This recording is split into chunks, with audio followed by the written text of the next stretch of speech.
তো আজকে আলোচনা করব বিবিএস ডিগ্রি কোর্সের দ্বিতীয় বর্ষের ইন্টারমিডিয়েট অ্যাকাউন্টিং থেকে অধ্যায় 2, plant asset, natural resource and intangible asset. এটা সম্বন্ধে তোমাদের হয়তো পূর্ব থেকে একটু ধারণা আছে। আজকে এক ক্লাসে অনেক কিছু জানবো আমরা। এই লেকচার শিটটা আমি তোমাদের দিয়েছি, তোমরা সেখান থেকেও দেখতে পারো। তো চলো শুরু করি আমরা। তো অবচয়টা এখানে একটু ছোট ছোট করে আমি কিছু বলে নেই, যাতে তোমাদের থিওরি থাকলেও তোমরা যেন লিখতে পারো। অবচয় হচ্ছে কোনো স্থায়ী সম্পত্তির ব্যবহারজনিত মূল্য হ্রাস। এটা বিভিন্ন বছরে তার সম্পত্তি আয়ুষ্কালে আমরা বিভিন্ন বছরে যে বন্টন করে দেয়, এই বন্টন প্রক্রিয়ায় হচ্ছে অবচয়। অবচয় হচ্ছে তাহলে কি, কোনো স্থায়ী সম্পত্তি যে মূল্য হ্রাস হয়, ব্যবহারজনিত যে মূল্য হ্রাস হয়, এটা হচ্ছে একটা বন্টন প্রক্রিয়া। আচ্ছা, তো এখান থেকে আমাদের থিওরি প্রায় আসে। তো এই কটা তোমরা দেখবে। হুম, অবচয় ধার্যের কারণ স্যার, এগুলো। হ্যাঁ, বলো। পার্টনারশিপের হচ্ছে কি যে দুইটা অঙ্ক শেষ ক্লাসে বলেছিলেন, ওই দুটাতে একটু দেয়, কঠিন একটু আছে, তোমাদেরকে একটু বুঝিয়ে দিব। একটু বুঝিয়ে দিলে ভালো হতো না? পার্টনারশিপে হ্যাঁ, 6টা অঙ্কের ভিতরে দুইটা অঙ্কে জাবেদার ভিতরে যে সমন্বয়ে, নিচে যে সমন্বয় গুলো আছে, সমন্বয়ের ভিতরে দুইটাতে একটু বললেন যে স্যার যে একটু আছে, তোমাদেরকে বুঝিয়ে দিব। শেষ ক্লাসে বলেছিলেন। হ্যাঁ, হ্যাঁ, হ্যাঁ, হ্যাঁ, বলেছিলাম। ওটা কি ওই দুটো অঙ্ক দেখছিলে তুমি? আমি স্যার হচ্ছে আপনার ক্লাসগুলো বারবার করে ঘুরে ঘুরে দেখছিলাম, মানে আমার মনে হচ্ছে যে আপনার ওই যে 6টা অঙ্ক, ওই 6টা অঙ্ক করলেই আর কিছু করা লাগবে না, এত অঙ্ক করতে পারছি না। ও আচ্ছা, আজকে এটা অবচয়টা আলোচনা একটু করি। এটা নতুন একজন জয়েন করেছে, তারপরে ওটা আমি আলোচনা করব এবং বলবো তোমাকে। হ্যাঁ, ঠিক আছে স্যার। আচ্ছা, ঠিক আছে।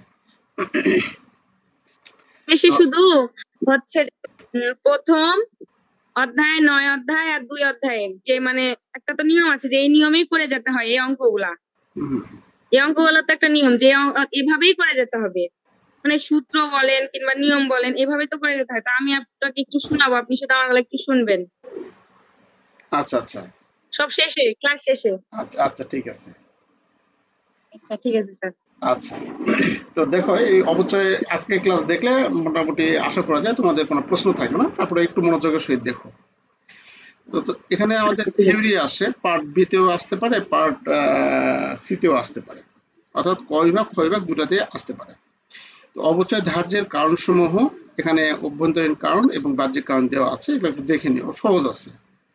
এটা বেশি আসে অবচয় ধার্যের কারণসমূহ, অবচয় ধার্যের উদ্দেশ্য। এই থিওরিগুলো একটু দেখে নে, এটা বলার কিছু নেই, এটা তোমরা দেখলে বুঝতে পারবে। আর এখান থেকে আরেকটা বিষয় আমাদের পার্থক্য আসে। কি পার্থক্য? এই যে এরকম অবচয় বা ডিপ্রিসিয়েশন, অবলোপন বা অ্যামোর্টাইজেশন, আর নিঃশেষকরণ হচ্ছে ডিপ্লিশন।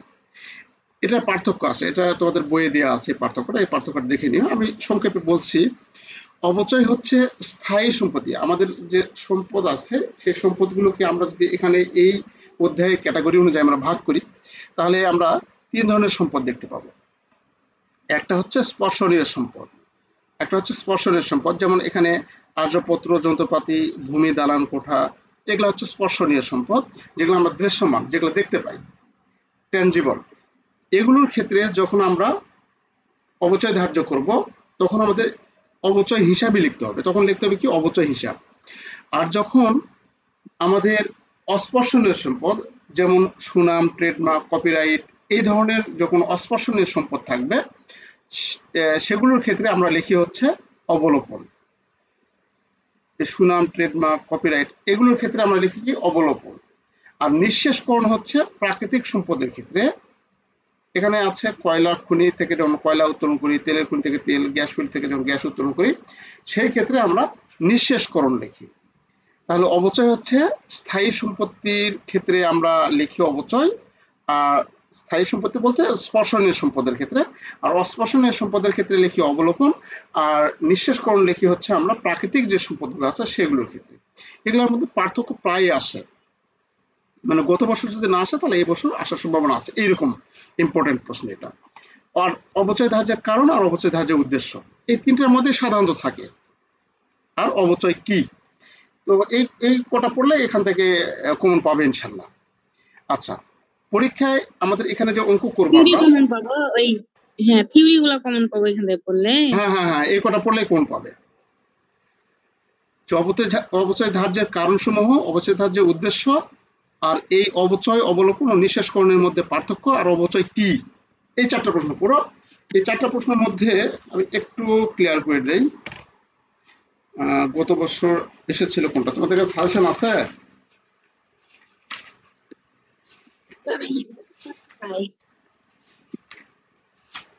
সাজেশন একটু দেওয়া দেখি।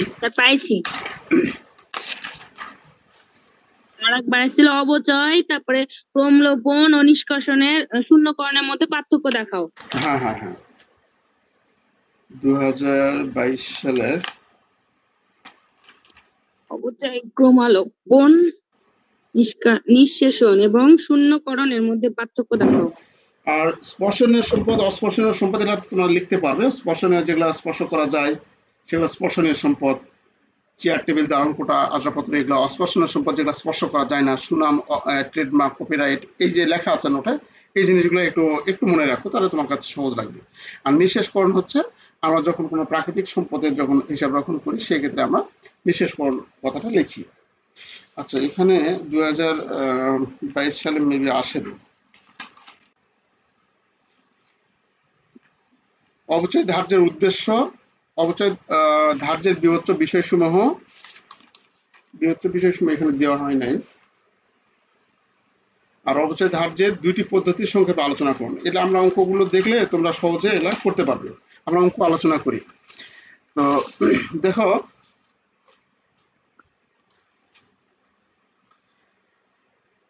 পরীক্ষায় অঙ্কে যা করতে বলে, আমরা অঙ্ক কি চাইছে এটা কিন্তু আমরা অনেক ক্ষেত্রেই আমরা বুঝতে পারি না যে অঙ্ক চেয়েছে কি।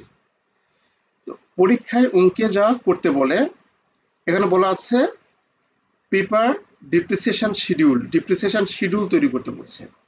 ডিপ্রিসিয়েশন শিডিউল বলতে তালিকা, আমরা ছক আকারে করব। শিডিউল করতে বললে অবশ্যই সেটা ছক আকারে করতে হবে। হ্যাঁ, এই ছকটা একটু আমাদের মনে রাখতে হবে, আজকে আলোচনা করব। আর ডিপ্রিসিয়েশনের মেথড হচ্ছে আমাদের এই চারটি মেথডে করতে বলে। স্ট্রেট লাইন মেথড, আউটপুট বা production method, SYD method, sum of the year digit method, আর ডিডিবি ব্যালেন্স মেথড। তোমাদের যদি এরকম ভাবে থাকতে পারে, এরকম থাকলে আমরা বিচলিত হব না। এরকম ভাবে থাকলে আমরা বলবো ডাবল ডিক্লাইন ব্যালেন্স মেথড অথবা রিডিউসিং ব্যালেন্স মেথড, এই চার মেথডে আমাদের থাকে। তারপরে হয়তো করতে বলে জার্নাল লিস্ট করতে বলবে, তারপরে লেজার অ্যাকাউন্ট করতে বলবে, এইরকম চাই। তাহলে শিডিউল করতে বলবে, জার্নাল করতে বলবে, আর লেজার করতে বলবে। আর এখানে পদ্ধতি হচ্ছে কটি, চারটি পদ্ধতি আছে। আর এখানে আমাদের অঙ্কে কিছু কমন ডায়লগ থাকে, কিছু কমন কথা থাকে। কমন কথা কি, অঙ্কে ক্রয় মূল্য দেওয়া থাকবে, আমাদের যে সম্পদ ক্রয় করব সে সম্পদের ক্রয় মূল্য দেওয়া থাকবে, ভগ্নাবশেষ মূল্য দেওয়া থাকবে। ভগ্নাবশেষ মূল্য বলতে সম্পত্তি আমাদের ব্যবসায়ে দীর্ঘ সময় ব্যবহারে, মানে 8 বছর, 10 বছর বা 5 বছর পর সম্পত্তির মূল্য যত টাকা থাকবে তাকে ভগ্নাবশেষ মূল্য বলে।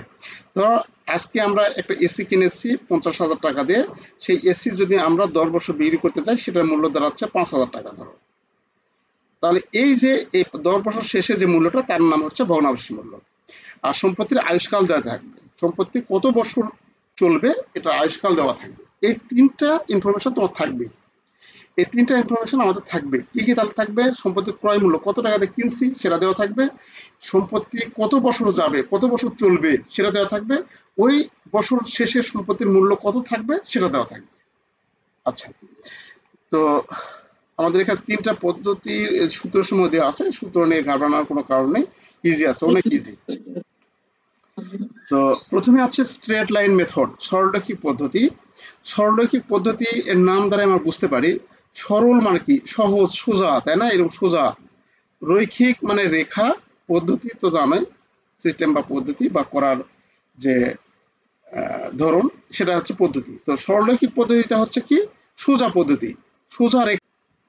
আচ্ছা, তাহলে সরলরৈখিক পদ্ধতিটা হচ্ছে কি, আমাদের মেশিন যদি ধরো 2018 সালে কিনছি, 2018 সালে মেশিন কিনছি, তাহলে 2018 সাল, 2019 সাল, 2020 সাল, 2021 সাল, 22 সাল, 22 সাল, এরকম 5 বছর যাবে। তাহলে 5 বছর, প্রত্যেকটা বছর মেশিনের যে অবচয় হবে সে অবচয়টা সমানভাবে হবে। ধরো 5 বছর, প্রতি বছর 5,000, 5,000, 5,000, 5,000, 5,000, এই যে প্রত্যেক বছর যে সমান অবচয় হচ্ছে তাকে বলে সরলরৈখিক পদ্ধতি। মানে একবারে সবগুলা বছরে সমান হবে, একে বলে সরলরৈখিক পদ্ধতি। আর তারপরে আছে সরলরৈখিক পদ্ধতির আমরা ইয়েটা দেখি, সূত্রটা দেখি। সরলরৈখিক সূত্রটা হচ্ছে এরকম: কস্ট মাইনাস সেলভেজ ভ্যালু বা ইউজফুল লাইফ।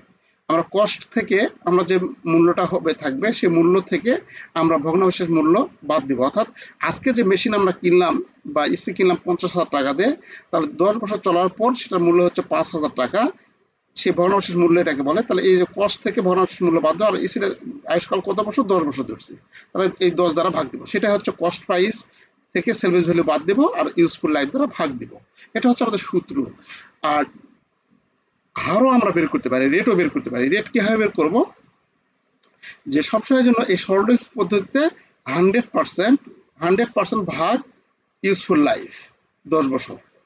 আর পরের যে মেথড আছে ডাবল ডিক্লাইন ব্যালেন্স মেথড, ওটা আলোচনা করছি, ওটাতে হচ্ছে 200% ভাগ এন। অর্থাৎ ডিমিনিশিং ব্যালেন্স বা ডাবল ডিক্লাইন ব্যালেন্স মেথডে করতে বললে 200% ভাগ এন হবে, আর সরলরৈখিক পদ্ধতিতে করতে বললে আমাদের 100% ভাগ এন হবে। বুঝতে পেরেছ?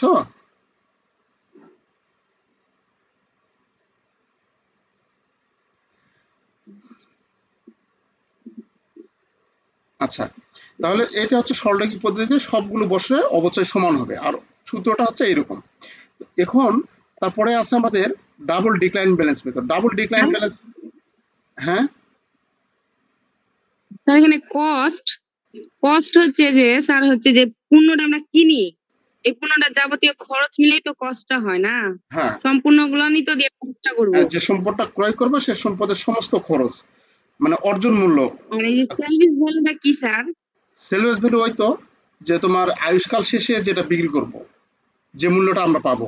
ও আচ্ছা আচ্ছা, মানে আয়ুষ্কাল শেষে যদি আর যে মূল্যটা কমে যায় না, ওটাই হচ্ছে সার্ভিস ভ্যালু। হ্যাঁ, যে মূল্যটা পাবো আয়ুষ্কাল শেষে যদি বিক্রি করে যে মূল্যটা পাবো, ধরো আজকে একটা মেশিন 50,000 টাকা দিয়ে কিনছি, এই মেশিন তো যুগ যুগ হুম। ধরে চলবে না, তাই না? 10 বছর চলবে ধরলাম। না, তাহলে 10 বছর শেষে 10 এটা বছর। আমরা লোহা লস্করের ভাঙ্গারি দোকানে আমরা দিলাম, সেই মেশিনটা বিক্রি করলে পাবো, লোহা যদি বিক্রি করি 10,000 টাকা পাবো। তাহলে এই 10,000 টাকার নাম হচ্ছে 10 বছর চলার পর 10,000 টাকা যেটা পাচ্ছি এটার নাম হচ্ছে সেলস ভ্যালু। ও আচ্ছা আচ্ছা, ঠিক আছে স্যার। এটার বাংলা হচ্ছে ভগ্নাবশেষ মূল্য বলে। আচ্ছা, আর ডিমিনিশিং বা ডাবল ডিক্লাইন ব্যালেন্স মেথড, এটা হচ্ছে আমাদের সবসময়ের জন্য প্রত্যেক বছর অবচয়টা কমবে। ক্রমহ্রাসমান বলা আছে এখানে, ক্রমহ্রাসমান। ক্রমহ্রাসমান মানে কি? আস্তে আস্তে আস্তে আস্তে কমবে।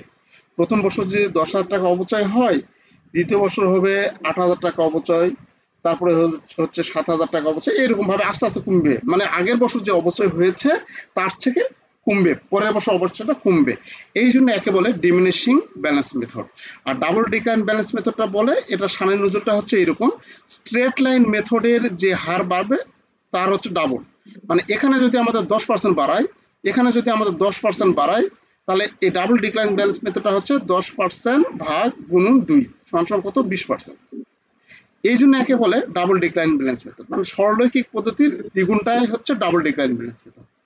এটা অবশ্যই আমরা এই মেথডে যখন অঙ্ক করব, অবশ্যই আমাদের রেট বের করতে হবে, রেট, হার। আমাদের এই সূত্র প্রয়োগ করলে হবে না। এখানে যে সূত্রটা আছে কস্ট মাইনাস সেলস ভ্যালু বা ইউজফুল লাইফ, এই সূত্র যদি এখানে প্রয়োগ করি হবে না। এখানে শুধু আমাদের অ্যানুয়াল রেট বের করতে হবে, অ্যানুয়াল রেট। অ্যানুয়াল রেট কেমনে বের করবো? এই যে এটা 200% ভাগ এন, এটা হচ্ছে সূত্র। আর অ্যানুয়াল রেট এইভাবে আমরা বের করতে পারি, এই যে স্ট্রেট লাইন রেট গুণন 2, যেভাবে বের করি না কেন একই অ্যান্সার আসবে। আচ্ছা, তাহলে স্ট্রেট লাইন মেথডে আমরা অঙ্ক করতে গেলে এই সূত্রটা ফলো করব। আর যদি ডাবল ডিক্লাইন ব্যালেন্স মেথডে করতে বলে, তাহলে সেই ক্ষেত্রে আমরা রেট বের করবো, হার বের করবো।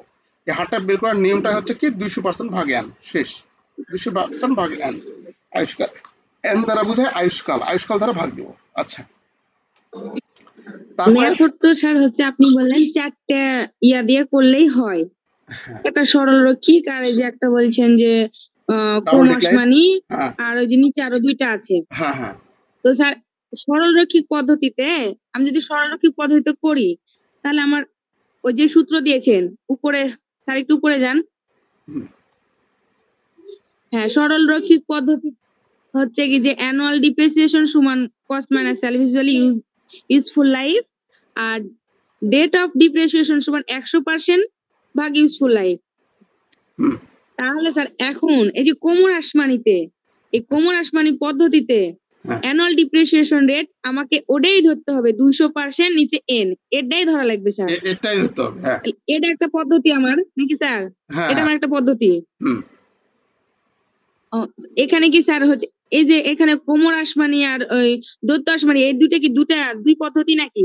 না না না এক পদ্ধতি, যে পদ্ধতিতে বলুক এটাই থাকুক প্রশ্নে কিংবা এটাই থাকুক, হ্যাঁ একই সূত্র একই আমাদের। দুইটাই একই, যেটাই থাকবে সেটাতে আমি অ্যানুয়াল ডিপ্রিসিয়েশন যেটা আপনি দেখেছেন ওটাই লিবা, হ্যাঁ হ্যাঁ আর অ্যানুয়াল ডিপ্রিসিয়েশন রেট বার করলে ওই সরলরৈখিক দেওয়া আছে। আচ্ছা ঠিক আছে স্যার, এবার বুঝে গেছি। আচ্ছা হ্যাঁ তারপরে দেখো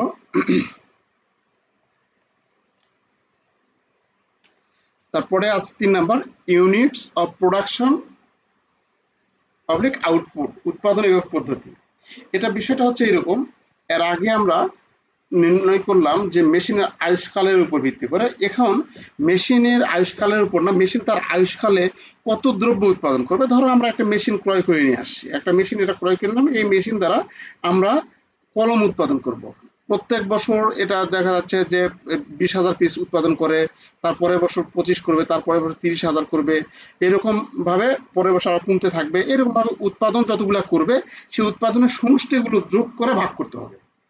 এর আগে আমরা কি করছি, আয়ুষ্কাল দ্বারা ভাগ করছি না, এখানে আয়ুষ্কাল দ্বারা ভাগ করছি না, এই যে ইউজফুল লাইফ। জি জি স্যার, জি ইউজফুল লাইফ আজকাল দিয়ে ভাগ করেছি। আর এখানে ওই একই সূত্রই এখানে আমাদের আয়ুষ্কাল দ্বারা হবে না, এখানে টোটাল প্রোডাকশন ইউনিট হবে।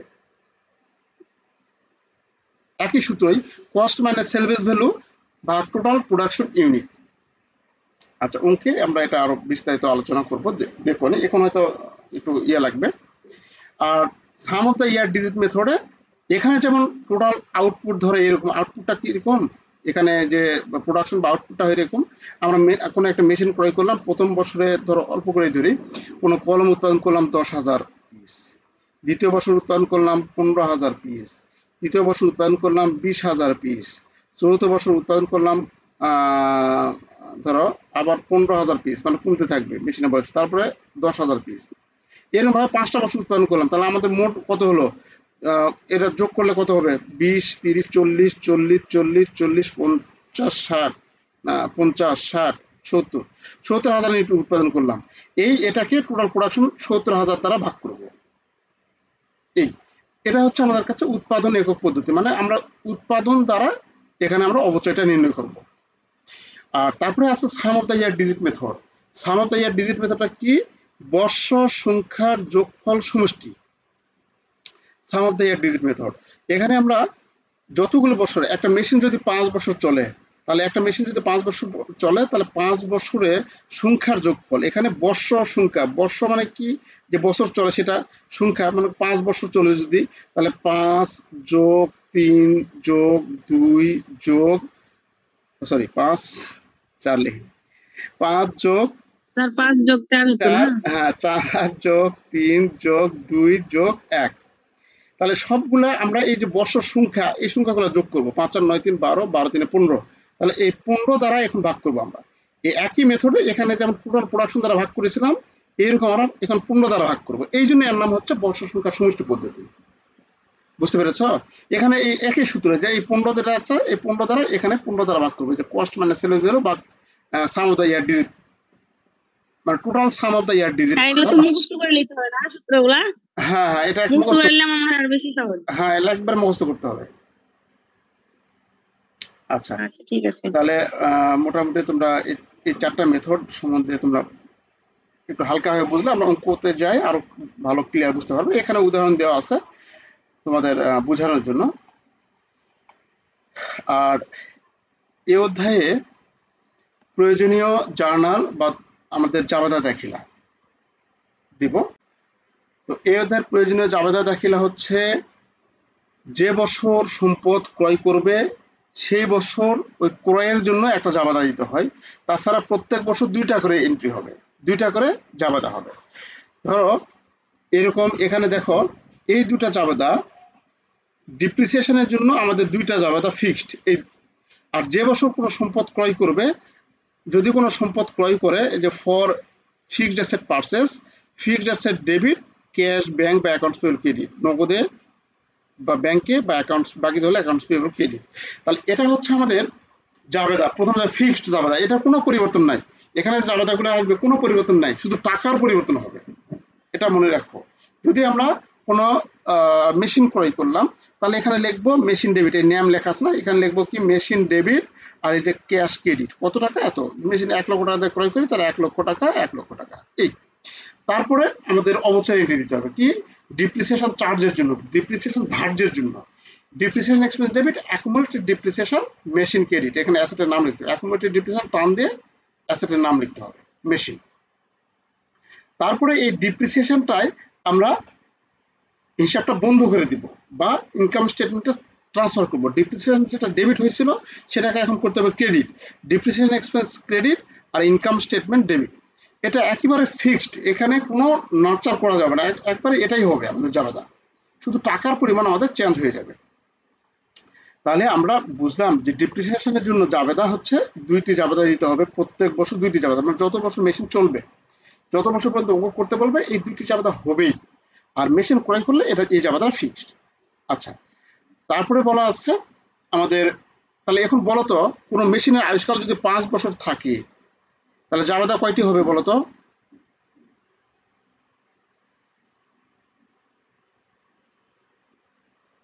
তার 5 কি থাকে বললেন, বুঝতে পারলাম না।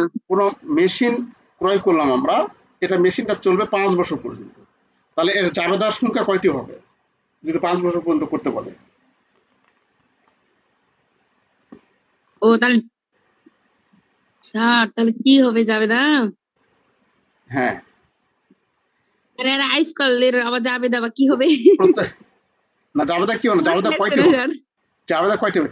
প্রত্যেক বছর কয়টি করে জাবেদা হবে? 2টি করে জাবেদা তো জাবেদা হবে, দুটাই হবে স্যার। প্রত্যেক বছর 2টি করে ওই যে হবে। ডিপ্রিসিয়েশন আর অ্যাকুমুলেটেড ডিপ্রিসিয়েশন। হ্যাঁ, এটা প্রত্যেক বছর 2টি করে আর হবে। শেষে হচ্ছে বন্ধ করার জন্য ইনকাম স্টেটমেন্ট আর ডিপ্রিসিয়েশন এক্সপেন্সেস। হ্যাঁ, প্রত্যেক বছর 2টি করে জাবেদা হবে। আর যে বছর ক্রয় করবে সে বছরে একটি। তাহলে 5 বছর যদি থাকে তাহলে 1 বছর তো ক্রয় করছি, তাই না? তাহলে প্রথম বছর ক্রয়ের একটি, আর এই হচ্ছে 2টি, মোট হচ্ছে 3টি। আর পরের 4 বছর হচ্ছে কয়টি করে যাবে? 2টি করে। তাহলে 4 দুগুণ 8, 8 আর 3-এ 11টি জাবেদা হবে। ও জাবেদা কয়টি হবে সেটা বলছেন? হ্যাঁ হ্যাঁ, সেটা বল। আমি তো মনে হচ্ছে জাবেদাতে কি লিখতে হবে সেটা। না, জাবেদা তো আপনার একলাই কথা বুঝতে লিখতে পারিনি। হবে, একলাই লিখতে হবে, একলাই লিখতে হবে তো। স্যার সবগুলোর জন্যই কি 2টা করে হবে? হ্যাঁ হ্যাঁ হ্যাঁ, 2টা করে। যদি কোনো কিছু মেশিন বিক্রি করেছি বা ই কি করেছি এগুলো যদি বলা না থাকে তাহলে সবসময় জন্য 2টা করা হবে। আর বিক্রি করলে কি হবে সেগুলো পরে যাচ্ছি অ্যাডভান্স লেভেলে। আচ্ছা, এখন তারপরে এখানে আছে যে যদি আমরা প্রফিটে সেল করি, মেশিনটা যদি আমরা বিক্রি করি, লাভে বিক্রি করে থাকি, তাহলে জাবেদা কি দিব? এই জাবেদা যদি এখন বলি তাহলে তোমার হালকা পাতলা একটু টেনশন বেড়ে যাবে, দরকার নাই। যদি মেশিন লসে বিক্রি করি তাহলে কি হবে, অর্থাৎ যদি প্রফিটেরটা জানি লসেরটা আমি না এমনি পারবো, অথবা কোনো একটা পুরাতন মেশিন দিয়ে নতুন মেশিন আমরা কিনি, তখন জাবেদা কি হবে এটা আমরা আলোচনা করব। আগে সহজগুলো সেরে নিই। আচ্ছা, তো এই হচ্ছে জাবেদার আমাদের কারবার।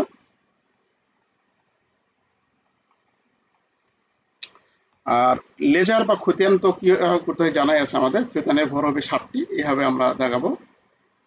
খতিয়ান করতে বলে আমাদের অ্যাসেট অ্যাকাউন্ট, মানে কোনো যদি আমরা মেশিন ক্রয় করি সে মেশিনের অ্যাকাউন্ট করতে হবে, ডিপ্রিসিয়েশন অ্যাকাউন্ট করতে বলে, আর করতে বলে অ্যাকুমুলেটেড ডিপ্রিসিয়েশন অ্যাকাউন্ট করতে বলে, খতিয়ান করতে, এই 3টা খতিয়ানই করতে বলবে এখানে।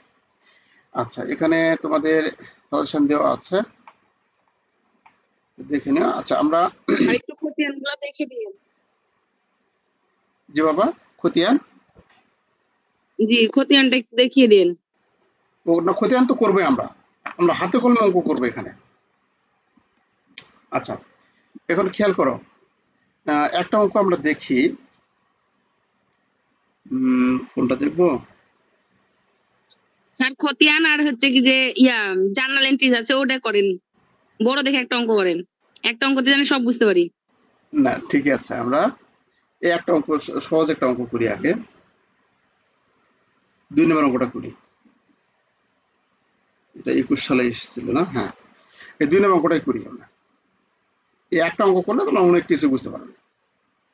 যদিও এটা এটা হচ্ছে পার্ট বির জন্য, হ্যাঁ, এই পার্ট বির জন্য এটা।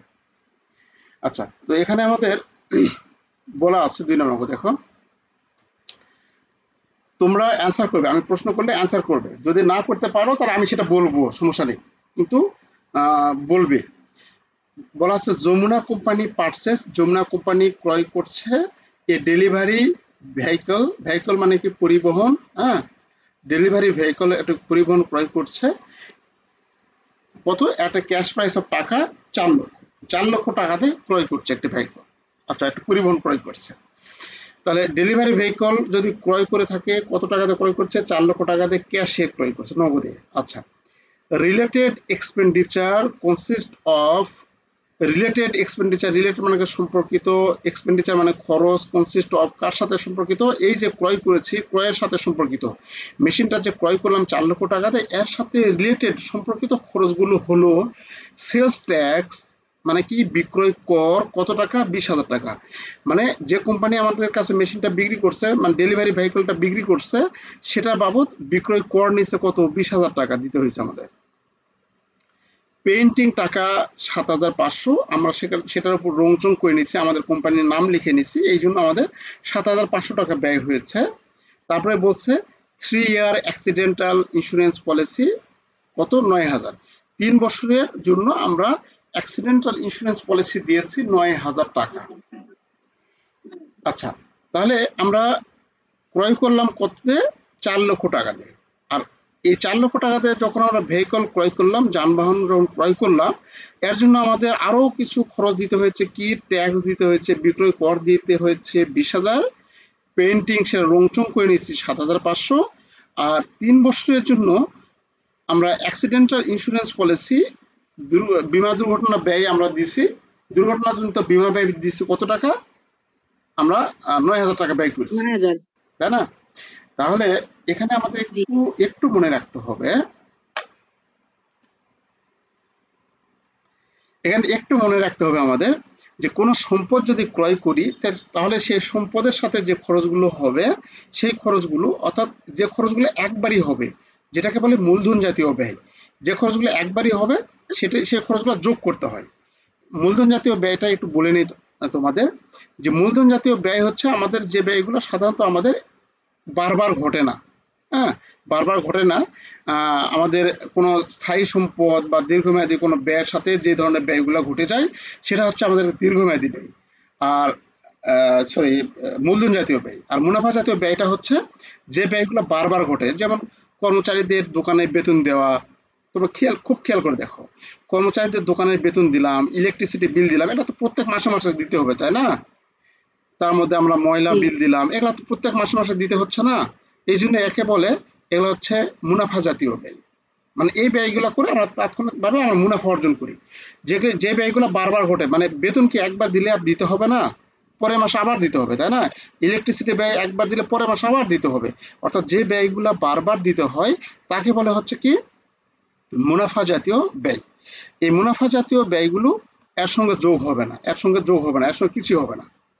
আর যে ব্যয়গুলো বারবার ঘটবে না, যেমন আমরা কারবারে একটা মেশিন ক্রয় করে নিয়ে আসলাম, সে ক্রয়ের জন্য ঢাকা থেকে মেশিনটা ভাড়া করে নিয়ে আসলাম, ঢাকা থেকে ভাড়া দিলাম, ট্রাক ভাড়া দিলাম 10,000 টাকা। তাহলে 10,000 টাকা যদি ভাড়া দেই, তাহলে ওই ট্রাকওয়ালা কি পরের মাসে আসে বলবে যে ভাই আপনার মেশিন নিয়ে আসে দিছিলাম, ভাড়া 10,000 দিছিলেন, আবার 10,000 দেন, এই কথা কি বলবে? এ কথা আর বলবে না, তাই না? মানে যে খরচটা একবার দিয়েছি, পরের বার আর দিতে হবে না আমাদের। এই যে আমরা বিক্রয় কর দিলাম, আমরা এই যে ভেহিকল, যে যানবাহন ক্রয় করলাম, এটার জন্য যে আমরা করটা দিলাম, তাহলে ওই দোকানদার আসে কি আবার বলবে যে ওই যে বিক্রি করেছিলাম আবার টাকা দেন? আর বলবে না, কিন্তু এই খরচটা একবার দিয়েই শেষ। এই যে রংসং করছি আমরা, রংসং করে নিছি, পেন্টিং চার্জ করে নিছি, এই পেন্টিং খরচকে আমাদের 5 বছরের মধ্যে আর করতে হবে না, তাই না? এই মেশিনে সেটা করে নিছি, মানে এটা বারবার আর হবে না। তাহলে এই ধরনের খরচগুলো হচ্ছে মূলধন জাতীয় ব্যয়। আমার কথা মানে মুনাফা জাতীয় ব্যয় কষ্টের সাথে যোগ হয় না, আর মুনাফা জাতীয় যেটা মূলধন জাতীয় ব্যয় ওটা হচ্ছে কষ্টের সাথে যোগ হয়। হ্যাঁ, এটা হচ্ছে কথা। তবে এত কিছু তোমার মাথার চাপ নেওয়ার দরকার নেই, কোনটা মূলধন জাতীয় কোনটা মুনাফা জাতীয় এই জিনিসগুলো দেখলে বুঝতে পারবে। এখন এখানে বলা আছে তারপরে 3 year accidental insurance policy. Insurance policy মানে বীমা পলিসি, মানে 3 বছরের জন্য আমরা অগ্রিম বীমার টাকা দিয়েছি। আমরা আমাদের গাড়ির যদি কোনো দুর্ঘটনা হয়, কোনো মানে সমস্যা হয়, তাহলে সেই বীমা কোম্পানির কাছ থেকে আমরা দাবিটা আদায় করে নিতে পারবো। তাহলে এই বীমা ব্যয়টা কিন্তু আমাদের প্রত্যেক বছর বছর দিতে হবে, অথবা প্রত্যেক মাসে মাসে দিতে হবে। বুঝতে পারছো? এটা হচ্ছে আমাদের কাছে কিন্তু জি স্যার। মূলধন জাতীয় ব্যয় না, এটা হচ্ছে মুনাফা জাতীয় ব্যয়। অর্থাৎ মুনাফা জাতীয় ব্যয়।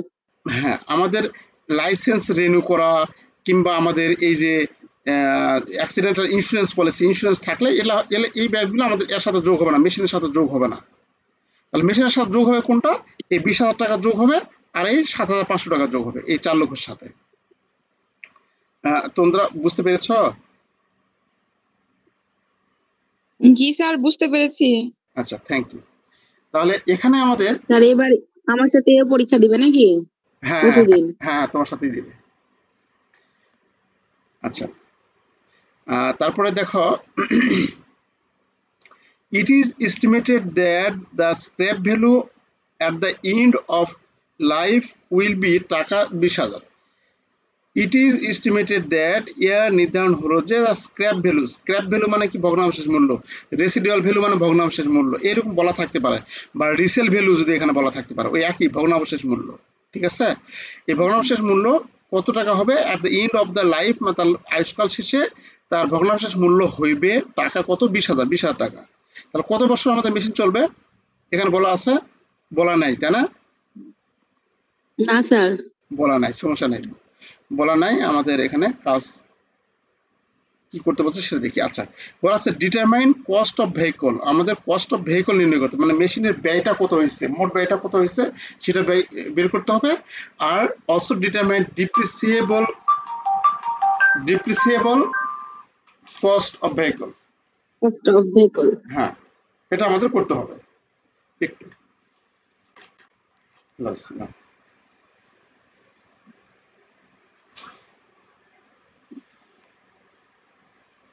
আচ্ছা, তাহলে আমাদের এখানে খেয়াল করো কি করতে বলছে? ডিটারমাইন কস্ট অফ ভেহিকল, মানে কি? ভেহিকলের ব্যয়টা নির্ণয় করতে বলছে, তাই না? কস্ট মানে কি? মূল্য। আমাদের মূল্যটা জি স্যার, নির্ণয় করতে বলছে, এই পরিবহনের মূল্যটা মূল্য। নির্ণয় করতে বলেছে। আর determine the depreciable cost of vehicle, আমাদের ডিপ্রিসিয়েবল কস্ট কত হবে, মানে অবচয়যোগ্য মূল্য কত হবে সেটা বের করতে বলছে। আচ্ছা, আমরা একটু ওটা দেখি, 2 নম্বর অঙ্ক। ডিপ্রিসিয়েশন যা ডিপ্রিসিয়েবল একই কথা। ডিপ্রিসিয়েবল হচ্ছে অবচয়যোগ্য, আর আর ডিপ্রিসিয়েশন ডিপ্রিসিয়েশন মানে অবচয়। মানে অবচয়।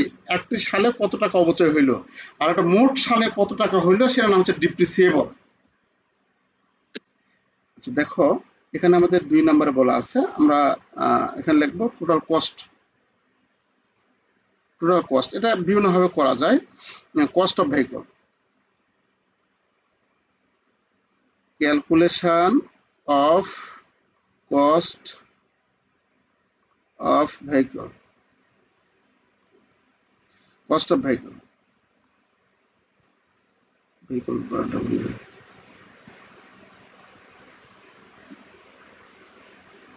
Depreciation, sorry, calculation of cost of vehicle. তাহলে এখানে আমাদের কি লিখতে হবে? প্রথমে যেটা পারচেজ প্রাইস লিখছিলাম না, এখানে দেখলাম পারচেজ প্রাইস কত টাকাতে পারচেজ করছে, এই যে পারচেজ করছে কত টাকাতে? 4 লাখ। 4 লাখ। তাহলে আমরা এখানে কি লিখবো? Purchase price.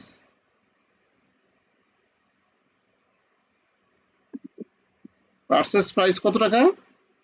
সমান সমান 4 লক্ষ,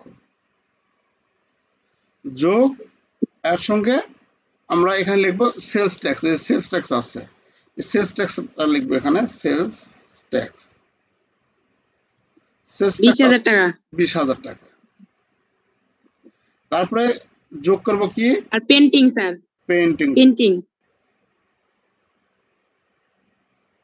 পেইন্টিং হচ্ছে কত? 7,500। 7,500। তাহলে আমরা টোটাল যদি করি তাহলে পাবো 4,27,500। 500। 4,27,500। এটার নাম হচ্ছে কি টোটাল কস্ট। আচ্ছা, বুঝতে পেরেছো তো না? স্যার টোটাল কস্টটা তো বুঝতেই পারলাম, ওটা তো আর একটু তো হ্যাঁ, বুঝে আছে। বোঝা যায়নি? ডিপ্রিসিয়েবল, জি স্যার বুঝতে পেরেছি, আচ্ছা, ডিপ্রিসিয়েবল ভ্যালুটা বের করেন। আচ্ছা, ওটাতে আসতেছি। ওটা কি না করে আরেকজনকে যাব? আচ্ছা, তারপরে আমরা দেখব ডিপ্রিসিয়েবল ভ্যালু, ক্যালকুলেশন অফ ডিপ্রিসিয়েবল ভ্যালু। আচ্ছা, এত কিছু না লিখলেও হবে, সমস্যা নাই, বা তুমি ডাইরেক্ট যদি লেখো ডিপ্রিসিয়েবল ভ্যালু সেটা হবে। ডিপ্রিসিয়েবল ভ্যালু সমান সমান, এখান থেকে আমরা হবে কি টোটাল কস্ট বা শুধু কস্ট যেটা লেখো না কেন, কস্ট মাইনাস সেলস ভ্যালু।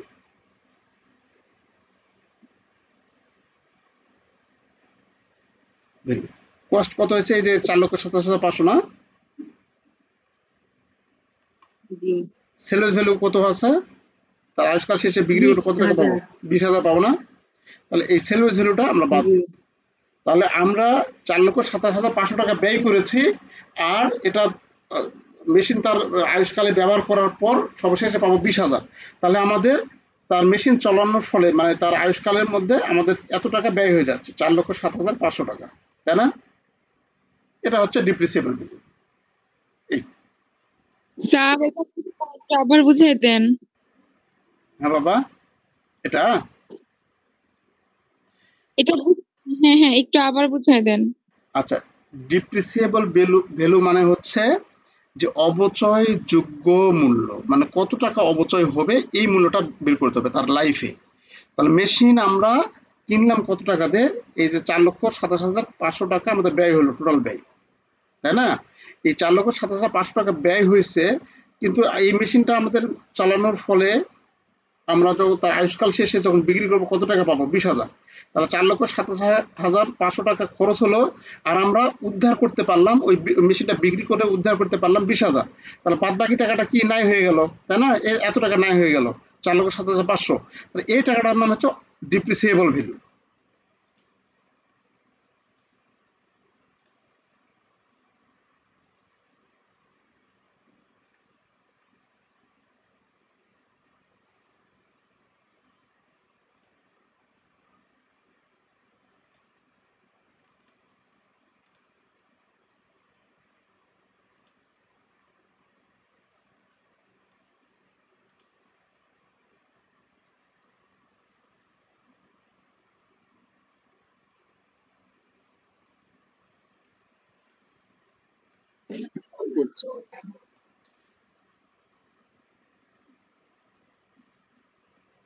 আচ্ছা, এটা এটা কি বুঝতে পেরেছো?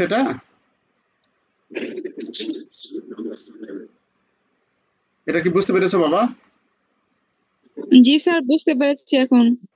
আচ্ছা, ওকে। তো এটা হচ্ছে আমাদের পার্ট বির জন্য। এত কিছু না লিখলেও হবে, তুমি যদি মনে করো টোটাল কস্ট, সংক্ষেপে কিন্তু আরো করো যেহেতু তোমাদের সময় পাবে না, যে total cost, total cost, total cost লিখে ডাইরেক্ট এই টাকাগুলো যোগ করো, যে 4,20,000, 7,500 যোগ করে লেখো, তাহলে হবে। অথবা টোটাল কস্ট সমান পারচেজ প্রাইস যোগ সেলস যোগ পেন্টিং লিখে এটা সমানে যোগ করো, তাহলে হবে, মানে এক লাইনে। হ্যাঁ, আচ্ছা। তো তারপরে ওপরে দেখো,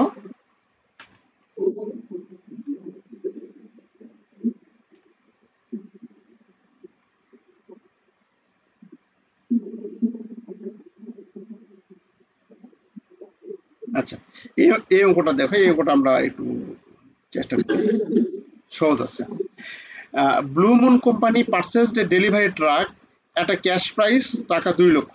2 লক্ষ টাকাতে ব্লু মুন কোম্পানি কি করছে? একটি ডেলিভারি ট্রাক ক্রয় করছে। Related expenditure consist of sales tax 22,700 টাকা, পেন্টিং অ্যান্ড টেস্টিং 11,000 টাকা, মোটর ভেহিকল লাইসেন্স হচ্ছে 7,000 টাকা, and 3 year accidental insurance policy 42,000 টাকা। তাহলে এখানে আমাদের দেখো 2 লক্ষ টাকাতে ক্রয় করেছি, এই ক্রয়ের সাথে আমাদের সেলস ট্যাক্সটা যোগ হবে, বিক্রয় করে একবারই দিব, আর পেন্টিং অ্যান্ড টেস্টিং হচ্ছে 11,000, এটাও আমরা একবারই দিব। কিন্তু আমরা এখানে যে বলছে লাইসেন্স ফি, এখানে যে বলা আছে লাইসেন্স ফি, লাইসেন্স মানে প্রত্যেক বছর নবায়ন করতে হয়। আমাদের গাড়ির যে টাকাটা মোটর ভেহিকেল লাইসেন্স ফি, সেই লাইসেন্সটা প্রত্যেক বছর বিআরটিএতে টাকা জমা দিতে হয়, এটা প্রত্যেক বছর দিতে হয়। তাহলে এটা আমাদের মূলধন জাতীয় না, এটা যোগ হবে না। প্রত্যেক বছর যেটা দিতে হয় সেটা দিতে মানে কস্ট প্রাইসের সাথে যোগ হবে না, পার্চেস প্রাইসের সাথে যোগ হবে না। আর এটা কি অ্যাক্সিডেন্টাল ইন্স্যুরেন্স, কত 42,000 টাকা। এই 42,000 টাকা এটাও আমাদের যোগ হবে না। তাহলে লাইসেন্স ফি যোগ হচ্ছে না, আর অ্যাক্সিডেন্টাল এটা আমাদের যোগ হবে না। আচ্ছা, তাহলে যোগ হবে কোনটা? এই 22,700 টাকা আর 11,000 টাকা। তাহলে এই তিনটা, এই হলুদ তিনটা যদি আমরা যোগ করি তাহলে আমরা কি পাবো? টোটাল কস্ট পাবো। আচ্ছা, এখন আমাদের বলছে 2,33,700 হ্যাঁ, যোগ করলে এখানে এখন আমাদের বলছে যে the cost of truck determine, দেখো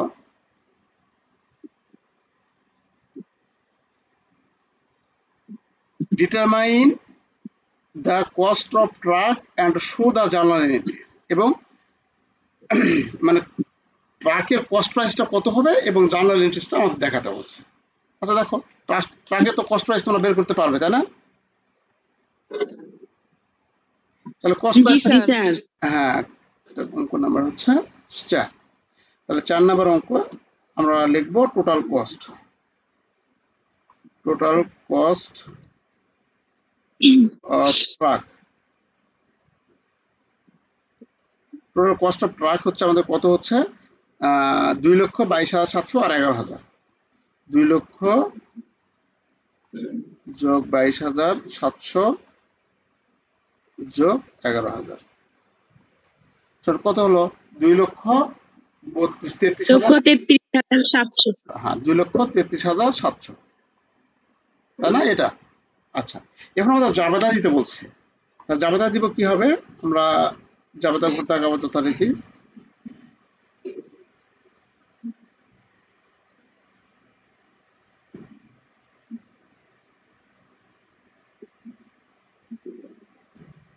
আচ্ছা, তাহলে আমরা এখানে কোম্পানির নাম লিখতে হবে অবশ্যই, কিন্তু এটা তোমাদের কিন্তু আমি বারবার বলছি, কোম্পানির নাম লিখবো। আর যখন এরকম কোনো জাবেদা বা ছকের মাধ্যমে যখন কোনো কিছু করতে যাও, কোম্পানির নাম লিখবো। Blue moon company.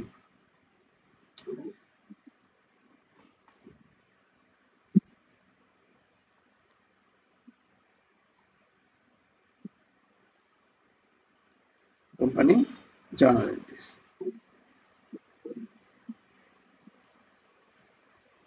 Date, particular, reference, debit,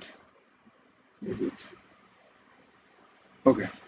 তাহলে আমরা যে ক্রয় করলাম, ক্রয় করলে জাবেদা কি হবে? এটা দুই ভাবে দেওয়া যায়, ভেঙে ভেঙেও জাবেদা দেওয়া যায়, আবার একসঙ্গেও দেওয়া যায়। তো আমরা এখানে কি ক্রয় করলাম? ট্রাক ক্রয় করলাম না, এখানে কি বলা আছে? ট্রাক, ডেলিভারি ট্রাক ক্রয় করছি। তাহলে আমরা শুধু ট্রাক লিখতে পারি,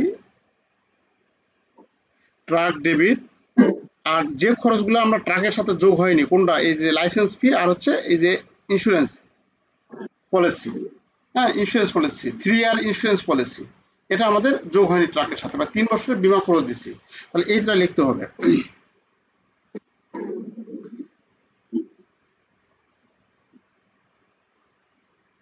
লাইসেন্স ফি ডেবিট, তারপরে প্রিপেইড ইন্স্যুরেন্স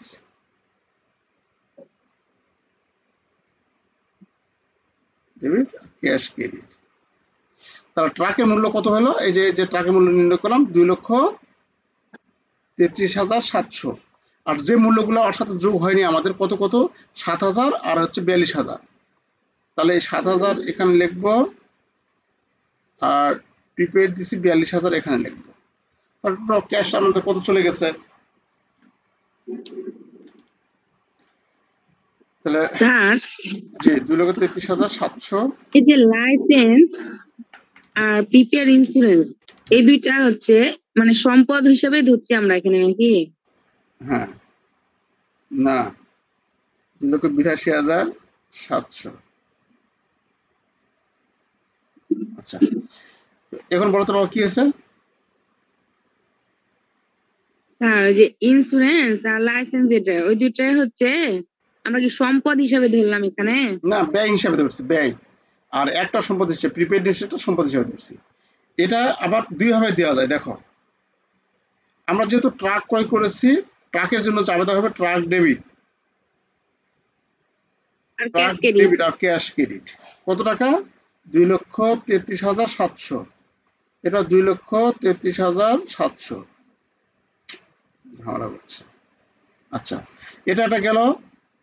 অথবা মানে এটা দিব, একটু মার্কিং করে দিই, এটা দিব অথবা আমরা এটা দিব। তাহলে এখানে আমাদের তারপর এটা কি হবে? দুটো খরচ দিয়েছি, তাহলে লাইসেন্স ফি হচ্ছে ডেবিট, প্রিপেইড ইন্স্যুরেন্স হচ্ছে ডেবিট, আর ক্যাশ ক্রেডিট। তাহলে এটা হচ্ছে কত? 7,000 টাকা লাইসেন্স, এটা হচ্ছে 42,000,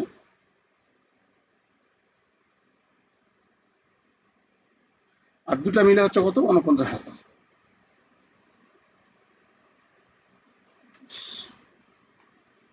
প্রথমটাই সহজ স্যার। এইভাবে আমরা দিতে পারি,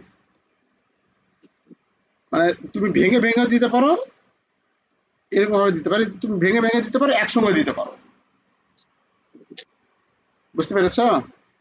তাহলে জি আমাদের স্যার। যে খরচগুলো আমাদের সম্পদের সাথে যোগ হবে না, সেগুলো আলাদা করে এরকম চাঁদা আমরা দিব, আর যে মেশিনটা ক্রয় করবো সেটাতে আমরা চাঁদা দিয়ে দিব, অথবা দুটো একত্রিত ভাবে আমরা দিব, যে এই দুইটা মিলে ডেবিট কি হয়েছে, এটা ডেবিট হয়েছে, এটা ডেবিট হয়েছে, এটা ডেবিট হয়েছে, তাহলে এই তিনটা ডেবিট লিখছি, ট্রাক, লাইসেন্স ফি, প্রিপেইড, আর এটাও ক্যাশ ক্রেডিট হয়েছে, ক্যাশ ক্রেডিট হয়েছে, দুটো ক্যাশ মিলে ক্যাশ লিখছি, সবগুলো যোগ করে ক্যাশ লিখছি। এইভাবে আমরা করতে পারি, সমস্যা নেই। আচ্ছা, এটা তো বুঝতে পেরেছো নাকি? সমস্যা তো নেই। জি স্যার। আচ্ছা, এরপর আর কিছুই নেই। আমরা এমন একটা অঙ্কের মধ্যে যাই যে অঙ্কের মধ্যে 4টা নিয়মই থাকে, কিন্তু অঙ্কের মধ্যে অনেক রকম আছে, মানে ভাষার মধ্যে অঙ্কের ভাষাটা বুঝতে হবে, অনেক রকমের ক্যালকুলেশন, ওই ক্যালকুলেশন হবে, বাট কোন অ্যামাউন্ট ধরবো কোনটা ধরবো না, এই জিনিসগুলো আমাদের একটু খেয়াল রাখতে হয়।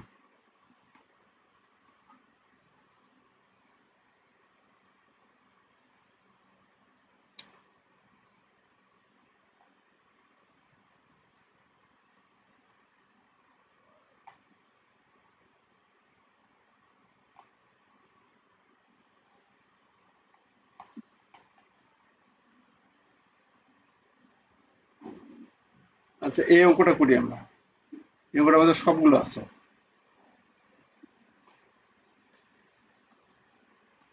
স্ট্রেট লাইন মেথড আছে, রিডিউসিং ব্যালেন্স মেথড আছে, sum of the year digit method আছে, ইউনিট অফ অ্যাক্টিভিটি আছে, সবগুলো এখানে দেওয়া আছে। তো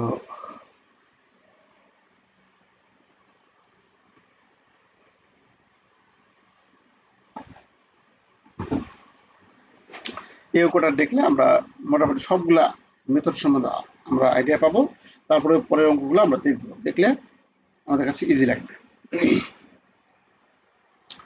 দেখো 8 নম্বরে বলা আছে, তামিম কোম্পানি পারচেসড ইকুইপমেন্ট জানুয়ারি 1, 2017। জানুয়ারি 1, 2017 তারিখে তামিম কোম্পানি কি করছে? একটু মেশিন ইকুইপমেন্ট ক্রয় করছে, শুধু মেশিনটা,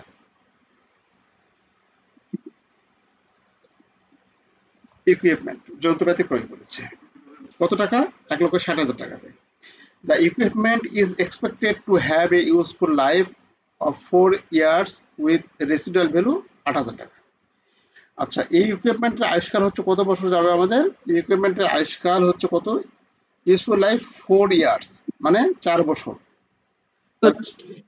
তাই না? 4 বছর, তাহলে 4 বছর শেষে এর 4 বছর 4 বছর শেষে এর রেসিডুয়াল ভ্যালু কত হবে? 8,000 টাকা।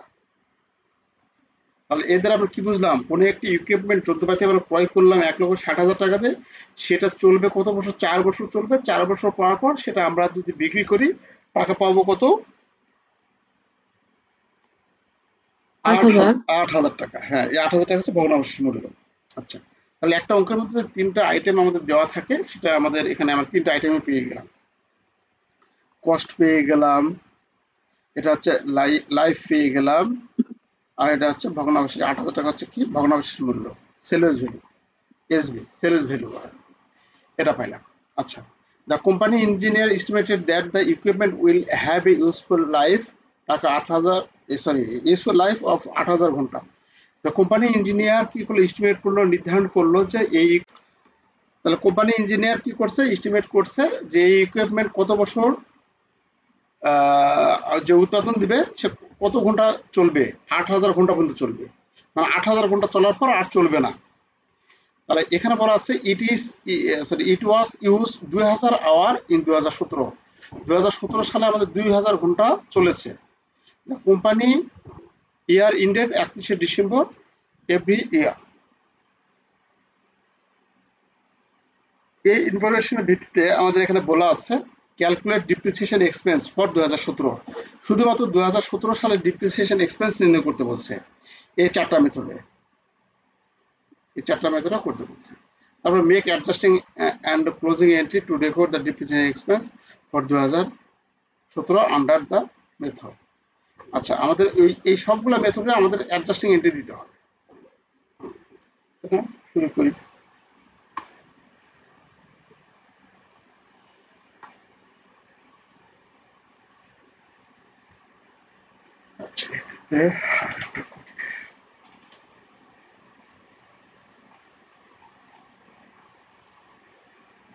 দেখো, তাহলে প্রথমে ১ নম্বর বলছে ডিপ্রিসিয়েশন এক্সপেন্স নির্ণয় করতে। তাহলে ডিপ্রিসিয়েশন এক্সপেন্স নির্ণয় করব স্ট্রেট লাইন মেথডে।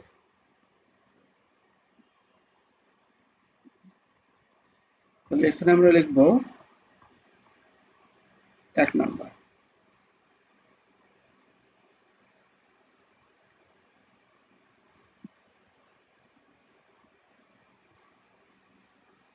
একের এতে, একের এ,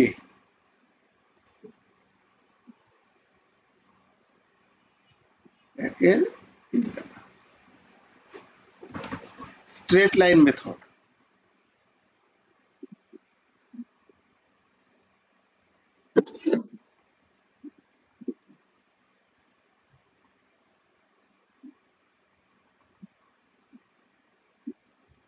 স্ট্রেট লাইন মেথড। তাহলে স্ট্রেট লাইন মেথডে ২০১৭ সালের অবচয় কি হবে, প্রত্যেক বছর সমানভাবে হবে। তাহলে depreciation expense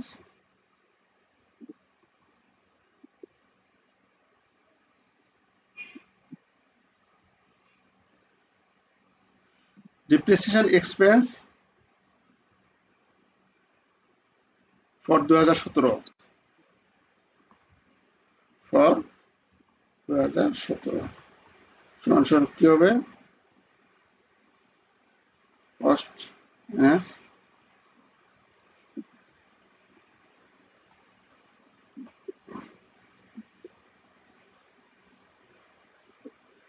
sell base value, cost minus sale base value ভাগ লাইফ। তাহলে এখানে আমাদের কস্ট কত হয়েছে, কত টাকা কষ্ট হয়েছিল মনে আছে? ১,৬০,০০০। না, এগুলা যোগ করবে না। ও সরি, এখানে ১,৬০,০০০। কি যোগ করব? ঠিক আছে, না আমি মনে করছি আগেরটা, সরি, এখানে তো অন্যান্য খরচ নেই। আচ্ছা, তাহলে ১,৬০,০০০ টাকা। ১,৬০,০০০ টাকা সেলের ভ্যালু কত আছে? সেলের ভ্যালু আছে ২০,০০০। ৮,০০০ টাকা।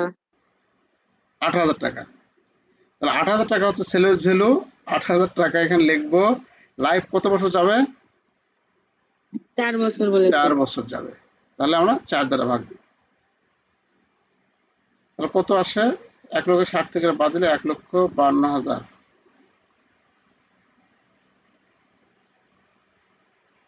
আচ্ছা, করলে কত হয় দেখো? ৩৮,০০০ টাকা ৩৮,০০০। এই তাহলে স্ট্রেট লাইন মেথডে এটা গেল। তারপরে শুধু ডিপ্রেশন নির্ণয় করতে বলছে ২০১৭ সালে। তারপরে করবো হচ্ছে reducing balance method. Reducing balance মেথডে যখন ডিপ্রিসিয়েশন নির্ণয় করব, এটা হচ্ছে বি নাম্বার দিব, বি নাম্বার।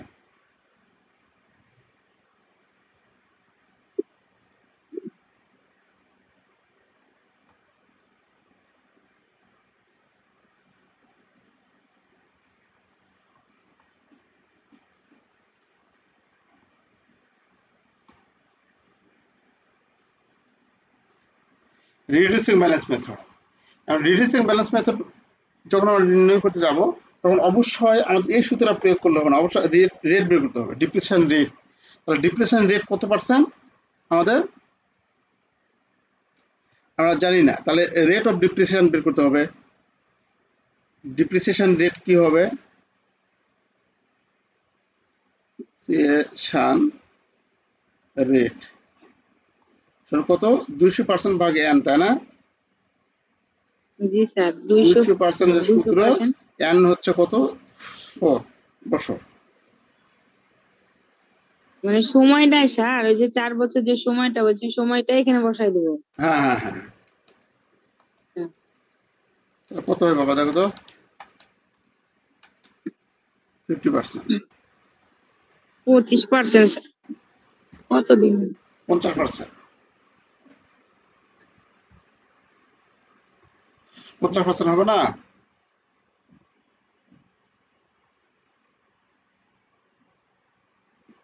দেখো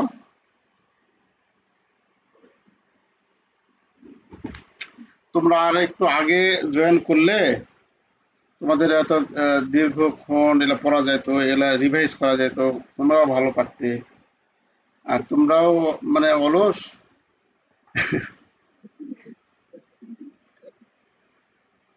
কারণ এটা তার সময় নেই। এই জিনিসগুলোর উপর বেশি বেশি যখন তুমি প্র্যাকটিস করবে না, তখন তোমার কাছে ভালো লাগবে, যে অঙ্ক পারবো এরকম একটা ভাব থাকবে। তাহলে আমাদের ডিপ্রেশন রেট হচ্ছে কত বাড়লো? 50%। তাহলে এটা আমরা ডিপ্রেশন বের করবো কি হবে 2017 সালের, এটা আমরা শখ করে করতে পারি। আর যেহেতু একটা সালে নির্ণয় করতে বলছে, শখ করে আমরা করবো না, এখানে লিখবো কস্ট প্রাইস। তাহলে আমরা লিখবো ডিপ্রেশন ফর 2017। 2017 সালে জানুয়ারি 1 তারিখে ক্রয় করেছে, 17 সালেরই আমাদের বের করতে বলছে। তাহলে আমরা এখানে লিখবো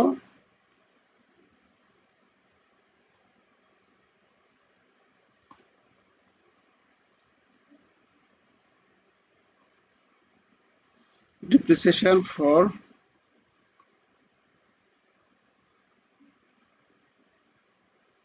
2017। তাহলে এখানে কস্ট প্রাইস হয়েছে কত? কস্ট প্রাইস কত? 1,60,000 টাকা। এই 1,60,000 টাকার উপর ধরতে হবে।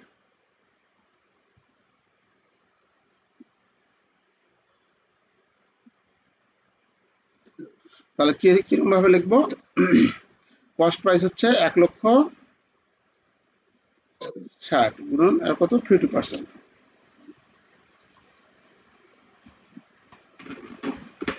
1,60,000 গুণন 50%,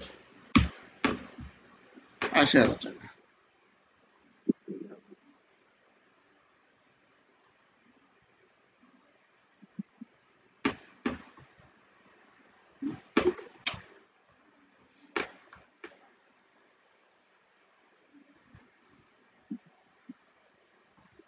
আচ্ছা, তাহলে এখানে এই রিডিউসিং ব্যালেন্স মেথডে যখন আমরা অবচয় নির্ণয় করব, তখন কি হয় বাবা? আমাদের রেট দ্বারা গুণ করতে হবে, তাই না? রেট বের করে নিয়ে সেই রেট দ্বারা অ্যাপ্লাই করতে হবে। এটা কি বুঝতে পারছো? জি স্যার। আচ্ছা, তোমাদের পড়াতে আসলে ক্যালকুলেশন দেখো। আর একটু আগে যদি ইয়া করা যেত, 7টার দিকে।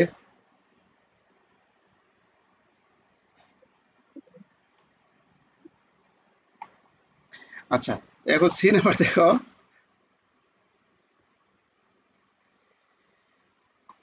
সি সি নাম্বারে আমাদের বলা আছে sum of the year digit method. ইয়ে তোমরা ওটা উপরেটা বুঝেছো তোমরা? এই নিয়মে থাকবে অঙ্ক। জি স্যার, বুঝতে পেরেছি ওটা। আচ্ছা আচ্ছা, এই নিয়মে থাকবে। পরের অঙ্কগুলো করবো সেটা অন্যরকম type. Sum of the year digit method.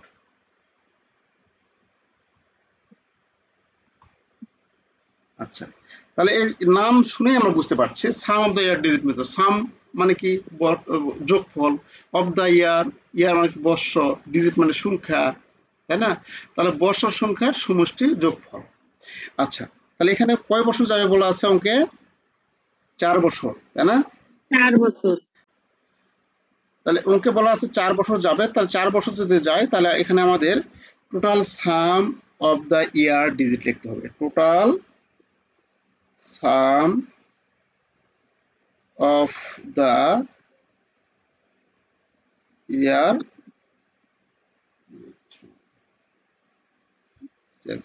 Year digit method. Sum of the year digit method কত হবে? কত সাল? 4 বছর। 4 যোগ 3 যোগ 2 যোগ 1 সমান সমান 7 3 7 7 7 3 10। কত হচ্ছে? 10, তাই না? তাহলে এখানে আমাদের 2017 সালের ডিপ্রিসিয়েশন কি হবে? তাহলে এখানে লিখবো অতএব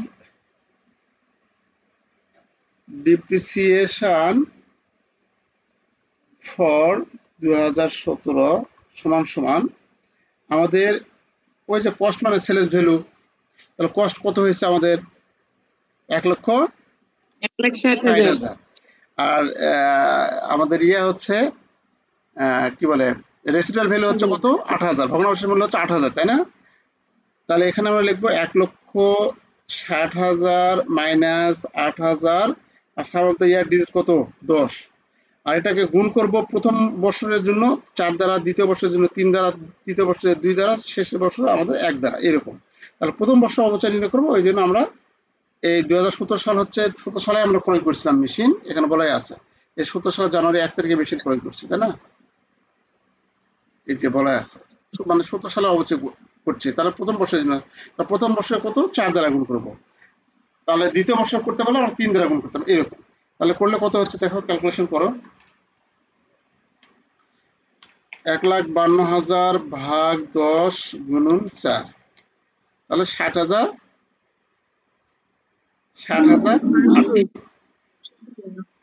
এটা বুঝতে পেরেছো? এটা যদি 2018 সালে করতে বলতো তাহলে এখানে 3 দ্বারা গুণ করতাম, 4 দ্বারা 3। কারণ এটা 17 সালের জন্য 4, 18 সালের জন্য 3, 19 সালের জন্য 2, 20 সালের জন্য 1 দ্বারা গুণ করতাম। বুঝতে পেরেছো এটা? আচ্ছা, এরপর আমাদের করতে বলছে ইউনিট অফ অ্যাক্টিভিটি মেথড। হ্যাঁ, আমাদের যে কার্যক্রমের ইউনিট সংখ্যা আছে, কত উৎপাদন করছে সেই উৎপাদনের উপর ভিত্তি করে আমাদের করতে হবে। ইউনিট অফ অ্যাক্টিভিটিতে আমাদের খেয়াল রাখবে আমাদের 3টা ইনফরমেশন। দেখো একটু টেকনিক, আমাদের ক্রয় মূল্য যখন দেওয়া থাকবে, যখন লাইফ দেওয়া থাকবে এবং যখন আমাদের রেসিডিউয়াল ভ্যালু দেওয়া থাকবে, এই 3টা ইনফরমেশন যখন থাকবে তখন উপরে 3টা করতে পারবো আমরা। তখন আমরা এটা করতে পারবো, এটা করতে পারবো, এটা করতে পারবো। তাহলে এই 3টা ইনফরমেশনের ভিত্তি করে এটা। আর কিন্তু যখন আমাদের ইউনিট অফ অ্যাক্টিভিটি বা প্রোডাকশন মেথড বা মেশিন আওয়ার যখন এটা করতে বলবে তখন আমাদের কত ঘন্টা মেশিন চলছে অথবা কত মেশিন উৎপাদন করছে সেই ইনফরমেশন লাগবে। তো সেই ইনফরমেশনটা হচ্ছে এখানে আছে। কত? এই যে এখানে বলছে the company engineer estimated that the equipment will have a useful life কত? 8,000 টাকা। টাকা তো না, ইউজফুল লাইফ অফ 8,000। তাহলে এখানে বলছে কোম্পানি ইঞ্জিনিয়ার নির্ধারণ করলো যে এই মেশিনটি তার আয়ুষ্কালে 8,000 ঘন্টা পর্যন্ত চলবে। তাহলে 8,000 ঘন্টা পর্যন্ত চলবে, তাহলে মোট মোট কত ঘন্টা চলবে সেটা বলে দেওয়া আছে, তাই না? তাহলে এখানে আমরা রিকোয়ারমেন্টে যাব, চেঞ্জ করি,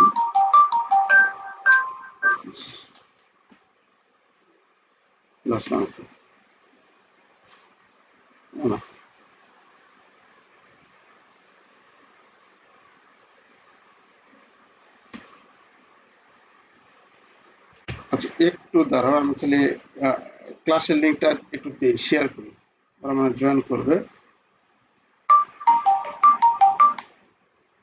হ্যালো হ্যালো, কেটে দিয়ে একটু ওয়েট করো, আমি লিঙ্কটা দিই।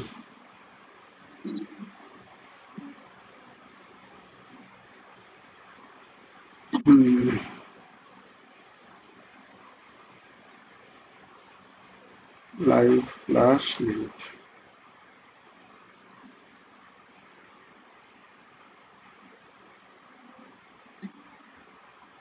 আচ্ছা এখন রিকোয়ার্ড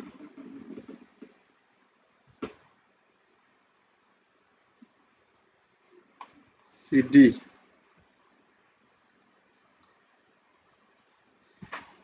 আমার ঘুম ধরছে, ফাতেমা হাসতে শুরু করছে।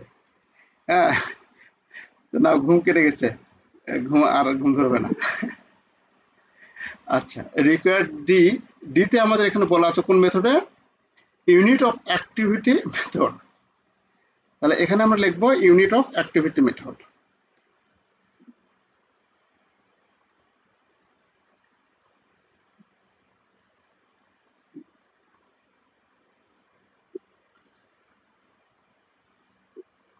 Unit of activity method. তাহলে এখানে আমরা ঠিক ওই একই রকম ভাবে লিখবো, এখানে কোনো কিছু আলাদাভাবে করার দরকার নেই আমাদের। লিখবো depreciation for 2017। Depreciation for 2017 solution কি হবে? ওই cost minus sales value. Cost কত? 1,60,000 টাকা। 1,60,000 টাকা মাইনাস 8,000 টাকা, তাই না? আর এখানে টোটাল টোটাল অ্যাক্টিভিটি দ্বারা ভাগ করতে হবে। টোটাল কত আছে আমাদের?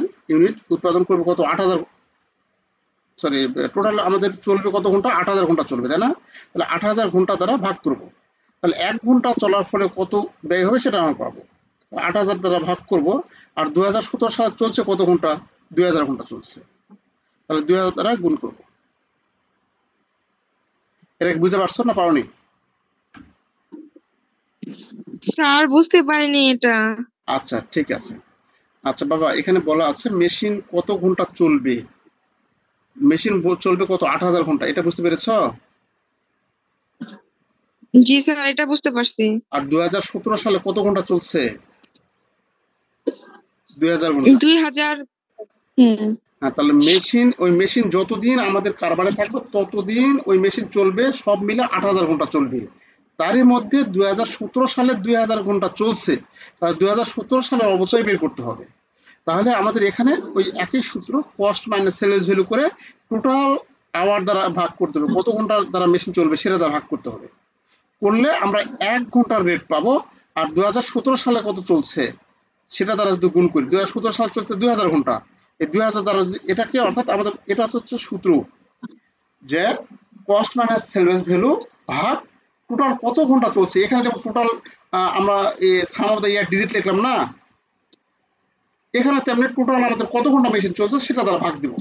আর কত যে বছরে যত ঘন্টা মেশিন চলবে তত ঘন্টা দ্বারা গুণ দিব। জি স্যার, বুঝতে পারছি।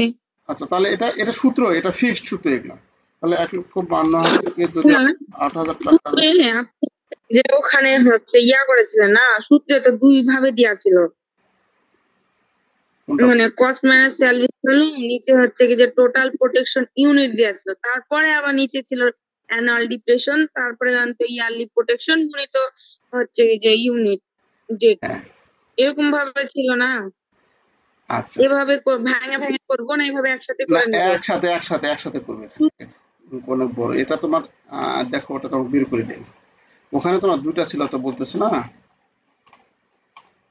এই যে এই যে কই গেল? শীতে সার দুইভাবে সূত্র লেখা ছিল না? এই যে এখানে এখানে এটা না, না এটা না, যেটা এটা এটা যে ইউনিট রেট অফ ডেপ্রিসিয়েশন, এভাবে আমরা করতে পারি। হ্যাঁ, এখানে স্যার।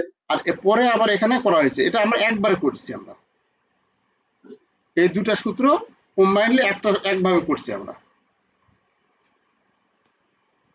যে এই লাইনটা লেখার দরকার নাই, খালি অ্যানুয়াল ডিপ্রেশন লিখে এর সাথে জাস্ট এই যে ইয়ারলি প্রোডাকশন, ইয়ারলি কত প্রোডাকশন 2017 সালে 2,000 ঘন্টা হয়েছে, তাহলে 2,000 গুণ করছি। টোটাল আওয়ার কত হয়েছে? এখানে টোটাল প্রোডাকশন আওয়ার চলছে হচ্ছে 8,000 ঘন্টা।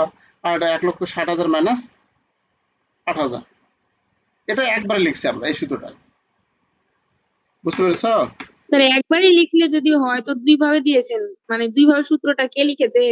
ওটা আমি লিখেছি, ভেঙে ভেঙে লিখেছি যাতে বোঝার জন্য প্রথম অবস্থা। না মানে স্যার কে তৈরি করেছে তা বলছি।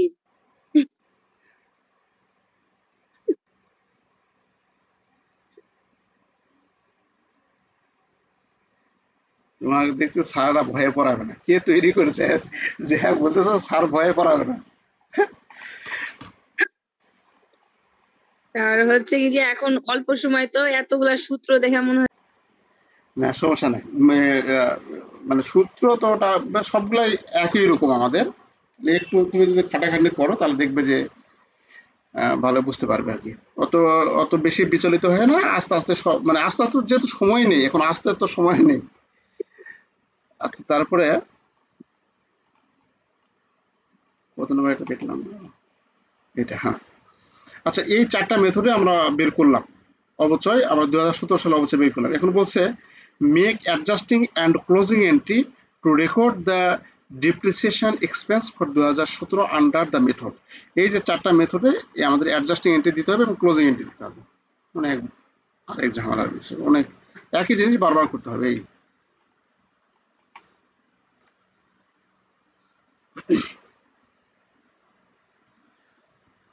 তাহলে কোম্পানির নাম কি ছিল এটা? তামিম কোম্পানি না? রিকোয়ার্ড বি, না রিকোয়ার্ড 2, বি না, রিকোয়ার্ড হচ্ছে 2। তামিম কোম্পানি,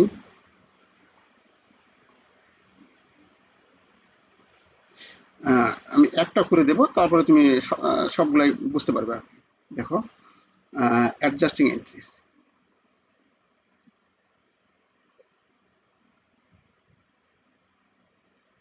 এখানে কিন্তু জার্নাল এন্ট্রিজ বলে নাই, এখানে বলা হচ্ছে অ্যাডজাস্টিং এন্ট্রিজ। যদি জার্নাল এন্ট্রিজ করতে বলতো তাহলে এই যে ক্রয় করছি না, এটারও এন্ট্রি দিতে হতো, এটারও জাবেদা দিতে হতো। অ্যাডজাস্টিং এন্ট্রি কোনগুলো? অ্যাডজাস্টিং এন্ট্রি ওই ডিপ্রিসিয়েশনের প্রথম যে জাবেদা সেটা অ্যাডজাস্টিং এন্ট্রি। কোনটা? Depreciation expense debit, accumulated depreciation credit, এটা।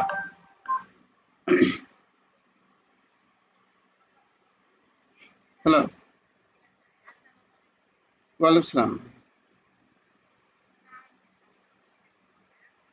কালকে থেকে শুরু হবে, কালকে থেকে রাত 9টা থেকে, হ্যাঁ। আচ্ছা আচ্ছা আচ্ছা। তো আর কালকে জাস্ট তোমাদের 8টার একটু আগেই আমি শুরু করব। আচ্ছা, আর একটা থার্ড ইয়ারের ক্লাস হবে তো এই জন্য। তো তাহলে এখানে অ্যাডজাস্টিং এন্ট্রির কথা বলা আছে। অ্যাডজাস্টিং এন্ট্রি কোনটা? Depreciation expense debit, accumulated depreciation credit. আচ্ছা ডিপ্রিসিয়েশনের জন্য জাবেদা কয়টা হবে বাবা বলো তো? 2টা জাবেদা হবে। দুইটা, আরেকটা হবে ইনকাম স্টেটমেন্ট, আর ইনকাম কি স্টেটমেন্ট আর বললেন? হ্যাঁ, ডিপ্রিসিয়েশন, আর হ্যাঁ। হচ্ছে তাহলে জানি কি প্রথমটার ছিল, নাম হচ্ছে ডিপ্রিসিয়েশন অ্যাডজাস্টিং, না স্যার?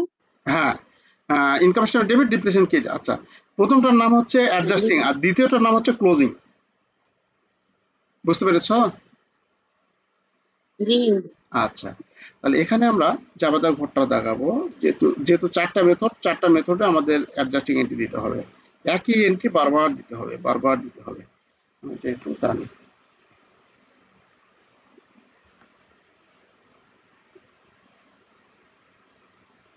আমি এখানে যাদের পড়াই এই বোকারা, এদের আমি তো এখানে ফিজিক্যালি পড়াই, তারপরেও ওদের লিঙ্ক দিই যে তোমরা ক্লাসে ঢুকে একটু তোমাদের রিভাইজ হবে, এটাই আমি তাদের কপি করে দিই, এটাই এই নোটে তাদের কপি করে দিই। তারপরেও ওরা এমন অলস যে পড়তে চায় না।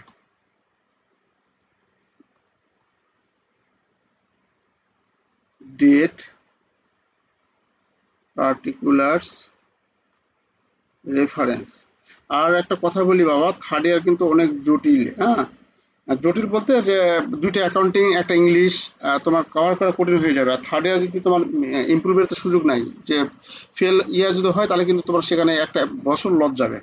তা তুমি যেটাই করো, তুমি আগে সিলেবাসটা কমপ্লিট করে নিও, আর পরীক্ষার 1 মাস আগে তুমি সবগুলা একবার কভার করে দিও। বুঝছো? যেহেতু পড়তেই হবে এবং যেহেতু ভর্তি হয়েছে রেজাল্টও করতেই হবে, উপায় নেই, সেহেতু এটা তুমি করে নিও, তা নাহলে কিন্তু বিপদে পড়ে যাবে।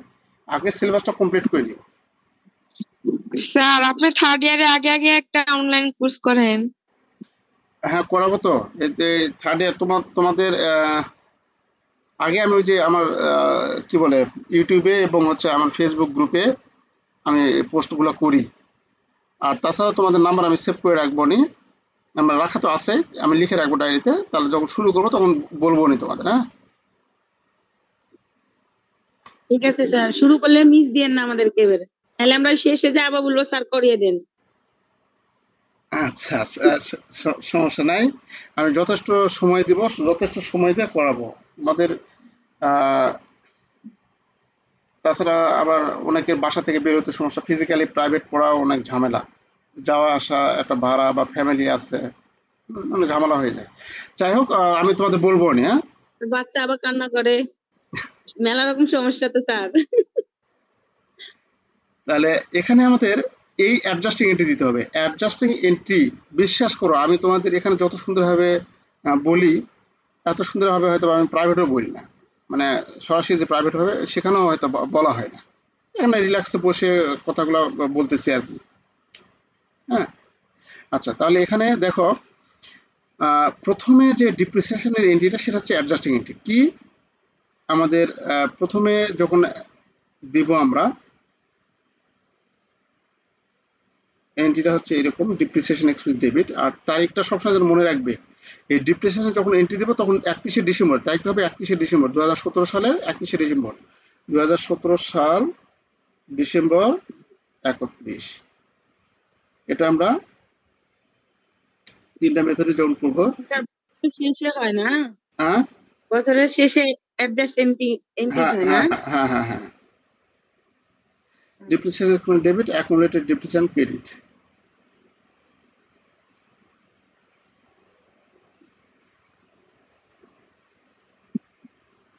অ্যাকুমুলেটেড ডিপ্রিসিয়েশন ক্রেডিট কত টাকা?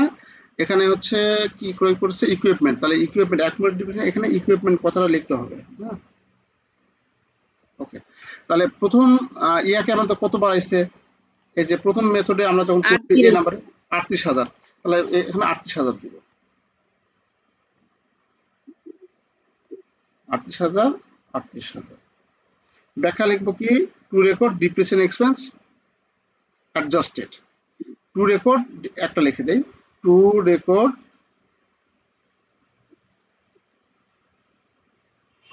ডিপ্রিসিয়েশন এক্সপেন্স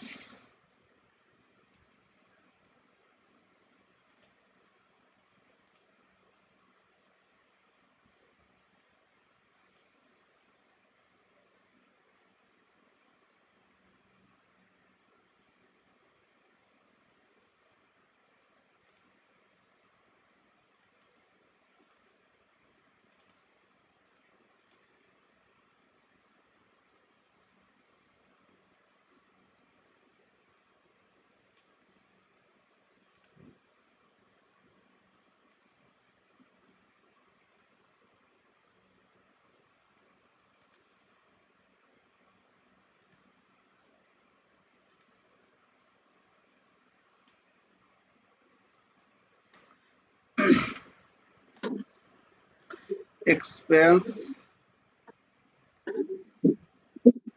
অ্যাডজাস্টেড, এটা হচ্ছে ব্যাখ্যা। প্রত্যেকটা এটা লিখবো। বারবার ক্লাস থেকে বের করে দিচ্ছে কেন? আচ্ছা, এটা গেল ডিপ্রিসিয়েশনের স্টেট লাইন মেথডে। তারপর আবার এই এন্ট্রি, একই entry, depreciation expense debit, accumulated depreciation credit, ওই এন্ট্রি কি ইকুইপমেন্ট। দ্বিতীয় মেথডে কত হয়েছে? 80,000 আশি, স্যার। 80,000। তাহলে এখানে লিখবো 80,000। এ আবার 4টা এন্ট্রি দিব আমরা, মানে সবগুলাই করতে বলছে। এটা ব্যাখ্যা লিখবো, তারপর যা দিব, তারপর এটা দিব। বুঝতে পেরেছ? একই, ওই টাকার অ্যামাউন্ট গুলো শুধু চেঞ্জ হয়ে যাবে। বুঝতে স্যার পেরেছ? ওখানকার ব্যাখ্যাটা শেষে ওটা কি লিখলেন? ও, ডিপ্রিসিয়েশন, টু তারপরে এটা রেকর্ড, কি লিখলেন? সামনে তো to record depreciation expense adjusted, adjusting entry করতে বলেনি? ও to record hmm, depreciation sir expense ঠিক আছে। অ্যাডজাস্টেড। আচ্ছা, তাহলে এটা এটা এই দুটো লিখলাম না তাহলে, হ্যাঁ? ঠিক আছে স্যার। আচ্ছা, পরে ক্লোজিং এন্ট্রি করতে বলছে। ওই ক্লোজিং এন্ট্রি একই রকমই, শুধু আমাদের একটু নাম ধাম চেঞ্জ হয়ে যাবে। নাম ধাম তোমার এখানে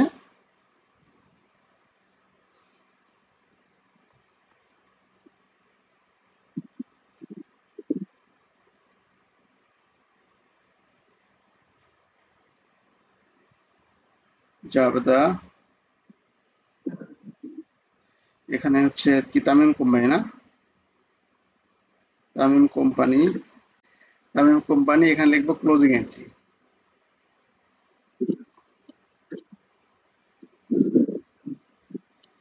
ডেট, ওখানে ক্লোজিং এন্ট্রি কিন্তু করতে বলছে, এই যে ক্লোজিং এন্ট্রি মিশিয়ে দেই, এই যে এখানে বলা আছে যে closing entry, closing entry, closing entry করতেছি। অ্যাডজাস্টিং এন্ট্রি আমরা করলাম, এখন ক্লোজিং এন্ট্রি করতেছি। পার্টিকুলার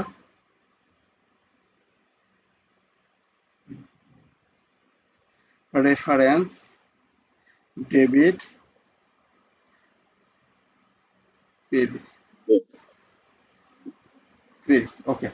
তাহলে এখানে আমাদের ক্লোজিং এন্ট্রি ঠিক ওই একই রকমই, ক্লোজিং এন্ট্রি বছর শেষে দিতে হয় 2017 ডিসেম্বর 31। তাহলে এখানে আমরা ক্লোজিং এন্ট্রি কোনটা, যেটা আমরা ডিপ্রিসিয়েশন দ্বিতীয় এন্ট্রি, যেটা যেই কি লিখি, ইনকাম সামারি বা income statement debit, income statement debit আর ডিপ্রিসিয়েশন এক্সপেন্স ক্রেডিট।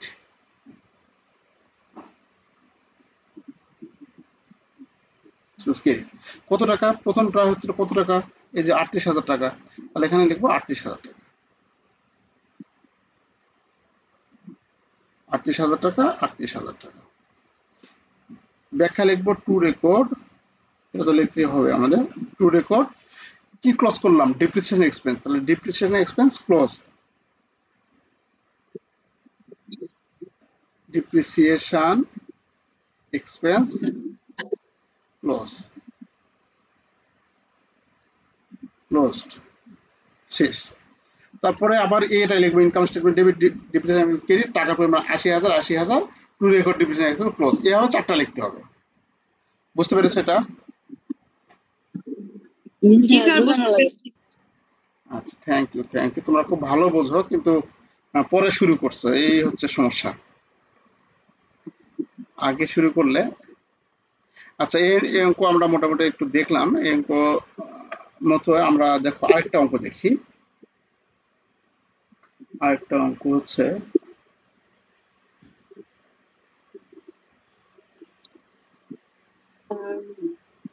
স্যার এই অঙ্ক কি এরকম অঙ্কই, হ্যাঁ বুঝিনি, মানে এই চ্যাপ্টার থেকে অঙ্ক আসলে কি এই টাইপের অঙ্কই আসবে? হ্যাঁ হ্যাঁ হ্যাঁ এরকমই।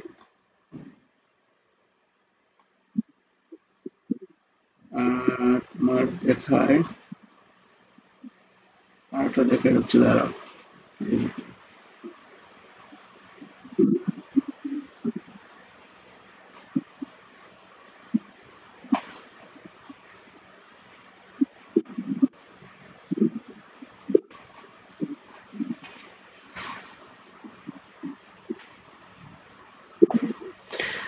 দেখো 1 নাম্বারটায়, 1 নাম্বার আর একটা আছে এখানে আমাদের, এই 5 নাম্বার, এগুলো আমরা দেখবো। 5 নাম্বারটা 22 সালে কি এসেছিল,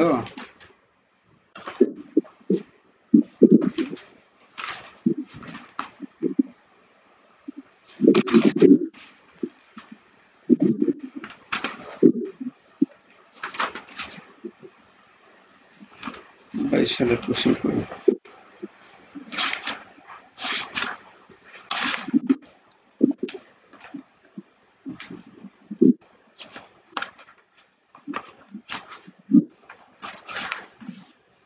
একটু লাইনে থাকো, 22 সাল,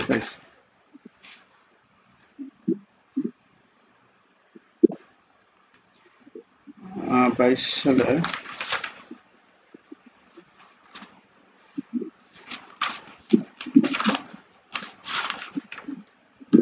হচ্ছে ডিগ্রি পাস, হ্যাঁ 22 সালে ইনস্টিটিউশন এত মার্কসের এত। দুইটা মেশিন সম্পর্কিত অবচয় অঙ্ক আসছিল, স্ট্রেট লাইন মেথডে। আচ্ছা, বুঝতে পারছি। তো দেখো এই অঙ্কটা, 1 নম্বর অঙ্কটা দেখো, 1 নম্বর অঙ্কে বলা আছে মিল্টন, এই অঙ্কের মধ্যে অনেক কিছু পরিষ্কার হয়ে যাবে আরো। মিল্টন কনস্ট্রাকশন কোম্পানি পারচেজড এ মিক্সার মেশিন, এই অঙ্কগুলো তোমাদের বইয়ে আছে কিন্তু, বইয়ে খুঁজলে পাবে। ঠিক আছে, এই যে সালের কোশ্চেনগুলো। মিল্টন কনস্ট্রাকশন কোম্পানি পারচেজড এ মিক্সার মেশিন জানুয়ারি 1, 2010। টাকা কত? 2,90,000 টাকা। 2,90,000 টাকাতে কি করছে? সে মিক্সার মেশিন ক্রয় করছে 2,90,000 টাকাতে। এটা cost price. The machine expected to have a useful life 5 years. 5 বছর হচ্ছে তার আয়ুষ্কাল। মেশিন চলবে 5 বছর। রেসিডুয়াল ভ্যালু হচ্ছে কত? 30,000, মানে ভগ্নাংশের মূল্য 30,000। তিনটা ইনফরমেশন আমরা পেয়ে গেছি অলরেডি। তাহলে এই তিনটা ইনফরমেশন মধ্যে আমরা straight line method, double decline balance method এবং আমরা সাম অফ দ্য ইয়ার ডিজিট মেথডে অঙ্ক করতে পারবো। আর যখনই আমাদের কত ঘন্টা মেশিন চলবে, কত ঘন্টা প্রোডাকশন বা কতটা প্রোডাকশন হয়েছে এগুলা যখন দেওয়া থাকবে, তখন আমরা প্রোডাকশন মেথডে আমাদের তখন অঙ্ক করতে পারবো, তাছাড়া করতে পারবো না। আচ্ছা, তার মানে প্রোডাকশন মেথডে স্যার কি এটা সমস্যা ছিল? বললাম যে আমাদের যদি যখন এই তিনটা ইনফরমেশন দেওয়া থাকবে, ইয়ার্স, রেসিডুয়াল ভ্যালু এবং হচ্ছে যখন এই কস্ট মানে ক্রয় মূল্য যখন দেওয়া থাকবে, তখন আমরা তিনটা মেথডে অঙ্ক করতে পারি। সেটা হচ্ছে এক, sum of the year digit method; 2 number হচ্ছে double decline balance method; 3 number হচ্ছে স্ট্রেট লাইন মেথড। তাহলে straight line method, double decline balance method এবং sum of the year digit মেথডে অঙ্ক করতে পারি, এই তিনটা ইনফরমেশন। আর যখন প্রোডাকশন মেথড বা আওয়ারলি মেথড যখন দেওয়া থাকবে, তখন আমাদের টোটাল প্রোডাকশন দেওয়া থাকবে। এই যে বলা আছে দেখো, the company engineer estimated that the mixture machine will have a useful life 6,500 ঘন্টা। তাহলে কোম্পানি ইঞ্জিনিয়ার নির্ধারণ করলো যে মিক্সার মেশিন কত ঘন্টা চলবে? 6,500 ঘন্টা পর্যন্ত চলবে। ইট ইজ ইউজড 1200 ঘন্টা 2010 সালে, 2300 ঘন্টা 2011 সালে, 1875 ঘন্টা 2012 সালে, 750 ঘন্টা 2013 সালে, 375 ঘন্টা 2014 সালে। তাহলে এই 1200 সাথে আমরা যদি 2300 যোগ করি, তার সঙ্গে 1875 যোগ করি, তার সঙ্গে 750 যোগ করি এবং এটা যোগ করলে আমাদের টোটাল হবে কত? 6,500 ঘন্টা হবে। বুঝতে পেরেছো কোন সালে কত ঘন্টা মেশিন চলবে সেটা আমাদের দেওয়া আছে। আগের অঙ্কে শুধুমাত্র 2017 সালের আমরা কত ঘন্টা মেশিন চলছে সেটা দেওয়া আছে। এখানে 17 সাল না, এখানে বিভিন্ন সালের দেওয়া আছে। বুঝতে পেরেছো এই অঙ্কটা? জি স্যার, বুঝতে পেরেছি। আচ্ছা, তারপর বলা আছে the company years ended in December 31। কোম্পানির আমাদের এই হিসাব বর্ষটা শেষ হবে 31শে ডিসেম্বর। রেকর্ড করতে বলছে, compute the depreciation expense and carrying the value from 2010 to 2014 using the following method. বলছে ডিপ্রিসিয়েশন এক্সপেন্স নির্ণয় করো, কম্পিউট করো, নির্ণয় করো বা গণনা করো, and carrying the value from 2010 to 2017। এবং ক্যারিং ভ্যালু কত? ক্যারিং ভ্যালু বলতে কি বোঝায়? যে একটা মেশিন যখন ক্রয় করলাম 2010 সালে ক্রয় করলাম, যখন 2010 সাল থেকে যে মেশিনটা ক্রয় করলাম 2,90,000 টাকা দিয়ে, সেই মেশিনটা যখন 2011 সালে যাবে তখন মেশিনের দাম কত হবে? 2011 সাল থেকে 2012 সালে যখন যাবে তখন কত হবে? এই যে মূল্যটা কত হবে, পরের বছর যে চেঞ্জ হয়ে যাচ্ছে, মূল্য কমে যাবে, তার নাম হচ্ছে কি? Carrying value. মানে এই বছরের মূল্যটা আমাদের পরের বছর প্রথমে গিয়ে কত হবে সেটার নাম হচ্ছে ক্যারিং ভ্যালু। তাহলে সেই ক্যারিং ভ্যালু কত হবে 2014 পর্যন্ত বের করতে বলছে। কত? Hourly method, sum of the year digit method, আর এই দুটা মেথড করতে বলছে। আর তারপরে বলছে যে অ্যাডজাস্টিং এন্ট্রি করতে বলছে। অ্যাডজাস্টিং এন্ট্রি সহজ আছে, সমস্যা নেই।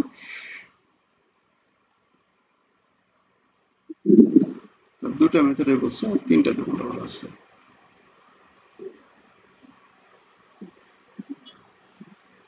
এক এক বছর এক এক রকম দিয়েছে।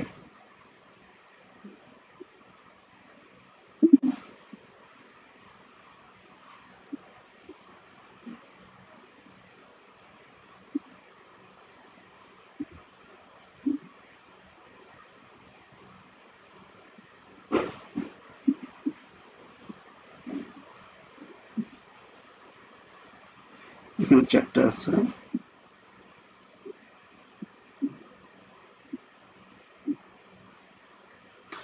আচ্ছা, আমরা ওটার পরে 2021 সালে এটাও দেখবো, এটা ইম্পর্টেন্ট।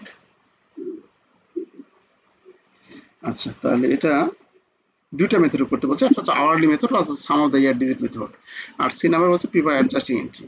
তাহলে এটা যদি আমাদের তোমার কি বলে স্ট্রেট লাইন মেথডে করতে বলতো, তার মধ্যে হচ্ছে তোমার যদি কি বলে ডাবল ডিক্লাইন ব্যালেন্স মেথডে কি করতে বলতো, তাহলে একই ভাবেই হতো সব। আমরা একটি দেখি আর কি। দেখো, তাহলে ক্যারিং ভ্যালু নির্ণয় করতে বলছে, এখানে আমাদের ডিপ্রিসিয়েশন এবং ক্যারিং ভ্যালু নির্ণয় করতে বলছে। তাহলে এটা আমরা এখানে অ্যান্সার লিখবো এরকম ভাবে। অঙ্ক নাম্বার 1,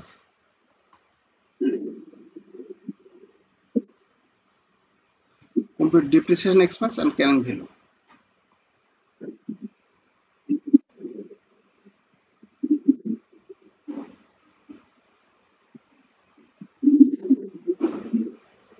Depreciation expense and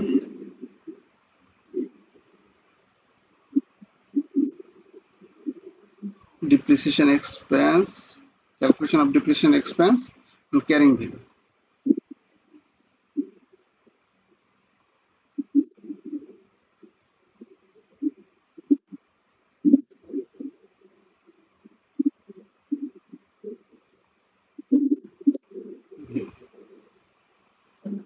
লিখলে হবে, না লিখলে হবে, সমস্যা নাই। তাহলে আমাদের প্রথম মেথডটা বলা আছে এ নাম্বার আওয়ারলি মেথডে। আওয়ারলি মেথড,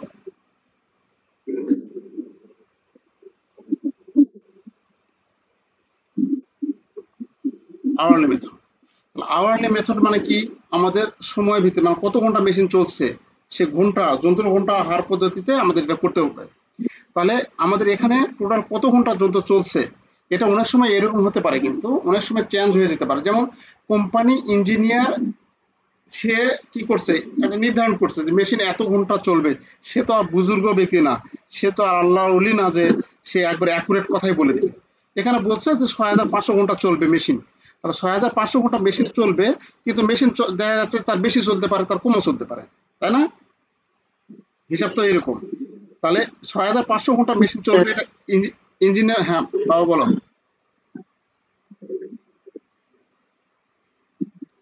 কিন্তু ওই জি বললাম, মানে জি ঠিক আছে এটা বলছিলাম। আচ্ছা আচ্ছা, তাহলে 6500 ঘন্টা মেশিন চলবে, এটা ইঞ্জিনিয়ার ঠিক করছে, কিন্তু প্রকৃতপক্ষে চলছে কত, 10 1200 ঘন্টা। তাহলে টোটাল আমাদের কত ঘন্টা চলছে, রানিং আওয়ারটা আমাদের এখানে নির্ণয় করতে হবে। তাহলে টোটাল রানিং আওয়ার এটা আমাদের করে দেখবো আর কি, যদি সাধারণত সব অঙ্কে একই হয়। টোটাল রানিং আওয়ার বা টোটাল আওয়ার কত হবে, একটু হেল্প করে বলো। 1200, 2300, তারপরে হচ্ছে 1875। 1200 যোগ 2300 যোগ 1875 যোগ 750, 375, 750, 375, এটা যোগ করার প্রয়োজন। তুমি আগে যোগ করে দেখবে ক্যালকুলেটারে, যদি ঠিক থাকে তাহলে ওকে, তাহলে এটা সব করা যোগ করলে আমাদের 6500 ঘন্টাই হবে। কিন্তু অনেক সময় চেঞ্জ হয়ে যায়, 7000 ঘন্টা হতে পারে, যদি স্যার তোমার একটু ক্রিটিক্যাল কোয়েশ্চেন করে দিল, তখন দেখা যাচ্ছে আরেক বিপদের মধ্যে পড়ে যাবে। তাহলে এখানে যে ঘন্টাটা আসবে, প্রকৃতপক্ষে যত ঘন্টা মেশিন চলছে তত ঘন্টা দ্বারাই ভাগ হবে। হ্যাঁ, যদি এখানে যোগ করে যে 7000 ঘন্টা হতো, 7000 ঘন্টা ধরেই কাজ করতাম, তখন এটার কোনো কাজ হতো না, এই যে অনুমান করছে যে এটা কোনো কাজ হতো না। হ্যাঁ, তাহলে এখন আমরা কি করতে বলছে, 2014 থেকে 2010 থেকে 14 পর্যন্ত ক্যারিং ভ্যালু নির্ণয় করতে বলছে, ডিপ্রিসিয়েশন নির্ণয় করতে বলছে। তাহলে এখানে এত ঘন্টা মেশিন চলছে, তাহলে আমরা এখানে লিখবো ডিপ্রিসিয়েশন রেট পার আওয়ার, মানে 1 ঘন্টা মেশিন চলে কত খরচ হয়েছে। তাহলে তাহলে এখানে লিখবো ডিপ্রিসিয়েশন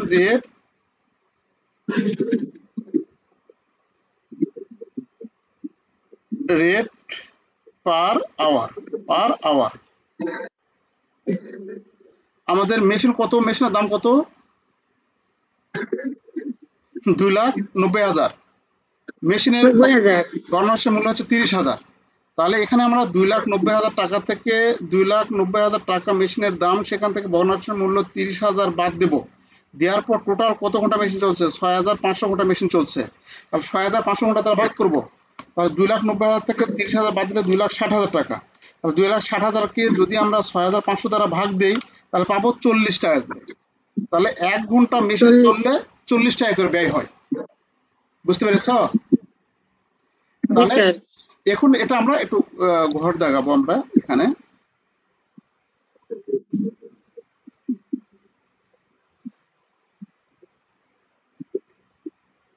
কয় বছর, 4 বছর, 4 বছর না, কয় বছর?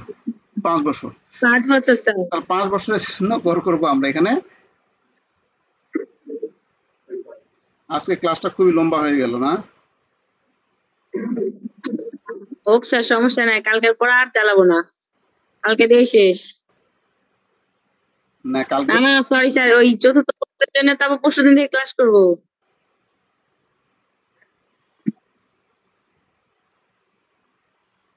হ্যাঁ আচ্ছা, এই আমাদের এটা প্রথমটা লেখার জন্য 5 বছরের জন্য 5টা এরকম ঘর টানবো আমরা।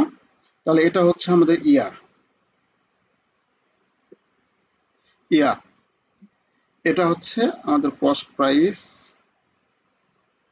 এটা হচ্ছে ডিপ্রিসিয়েশন রেট, আমরা আওয়ার কত ঘন্টা ব্যবহার হবে, চলছে কত ঘন্টা মেশিন, সেটা আমরা এখানে লিখবো। বা এত কিছু না দিলেও হয়। Date, running hour, rate, depreciation, তারপর আছে অ্যাকুমুলেটেড ডিপ্রিসিয়েশন, ক্যারিং ভ্যালু। এটা হচ্ছে ইয়ার।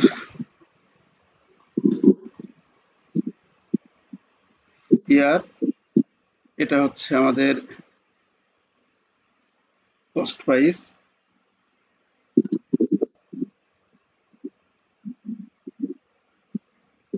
এটা হচ্ছে আমাদের হচ্ছে রানিং আওয়ার। এটা লিখলে হয়, এই দুটো লিখলে হয়, না লিখলেও হয়। তারপর লিখে দিচ্ছি R U double N I N G, running hour মানে কত ঘন্টা মেশিন চলছে, রানিং আওয়ার।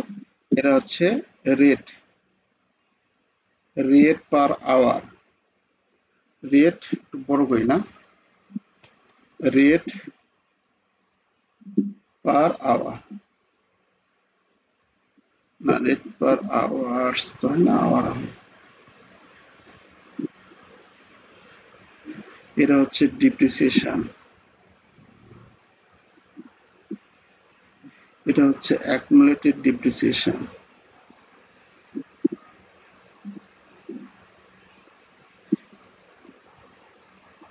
এটা হচ্ছে ক্যারিং ভ্যালু।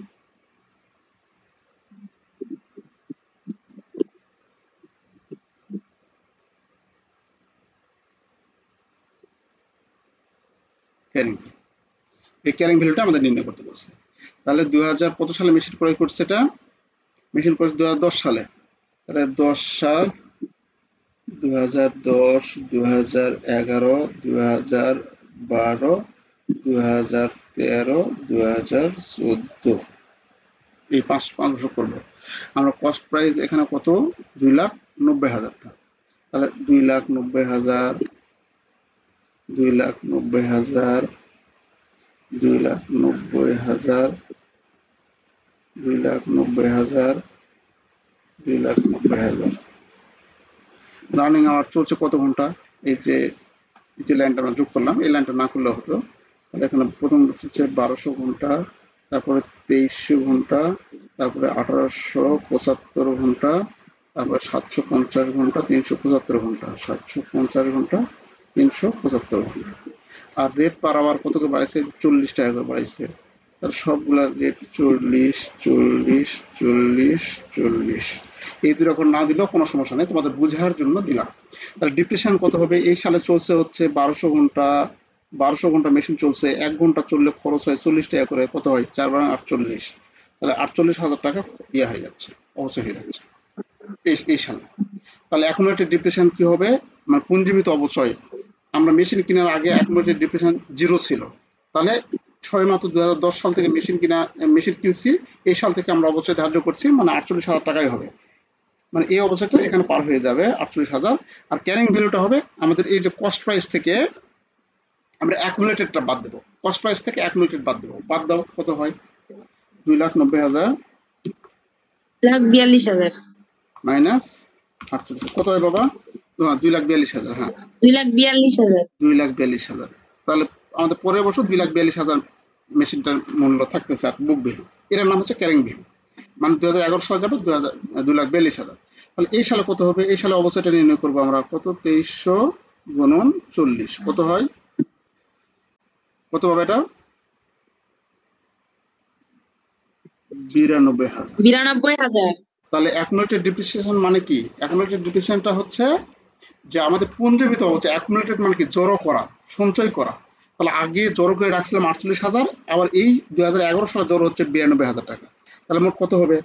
48,000 যোগ 92,000, তাহলে 1,40,000। জি স্যার। তাহলে ক্যারিং ভ্যালু কি হবে? এই যে কস্ট প্রাইস থেকে এই অ্যাকুমুলেটেড বাদ দাও, কত হয়? 1,50,000। 1,50,000। আচ্ছা, তারপরে এই শখ বিভিন্নভাবে করা যায়, হ্যাঁ, বিভিন্নভাবে করা যায়। তারপরে আছে 1875। তাহলে 1875 গুণন 40 কত হয় বাবা? দেখো তো। 75,000। 75। তোমরা বুঝতেছো তুমি? জি স্যার, আমি বুঝতেছি। আচ্ছা, থ্যাংক ইউ। তাহলে এই 75,000 টাকা অবচয় হয়ে গেল। আগে থেকে জমানো ছিল 1,40,000 টাকা। তাহলে দুটো যোগ করলে কত হয়? আগে থেকে জমানো ছিল 40,000, 1,40,000, আর এই বছর অবচয় হলো 75,000। মোট হচ্ছে 2,15,000।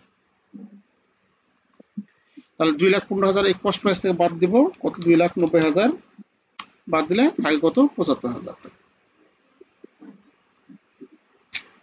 আচ্ছা, ঝামেলা করছে রে।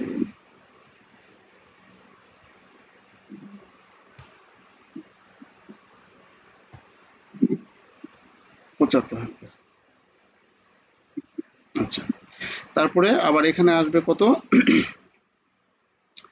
750 গুণন 40, তাহলে করলে কত হবে? স্যার কত বাবা? 30,000। 30,000। 30,000 এর সাথে আগে থেকে জমানো ছিল 2,15,000 টাকা, এবছর হলো 30,000, তাহলে যোগ করলে 2,45,000। 45,000 টাকা। তাহলে এটা থেকে এটা বাদ দিলে কত থাকে? 2,90,000 থেকে 2,45,000 বাদ দিলে 45,000 থাকে না?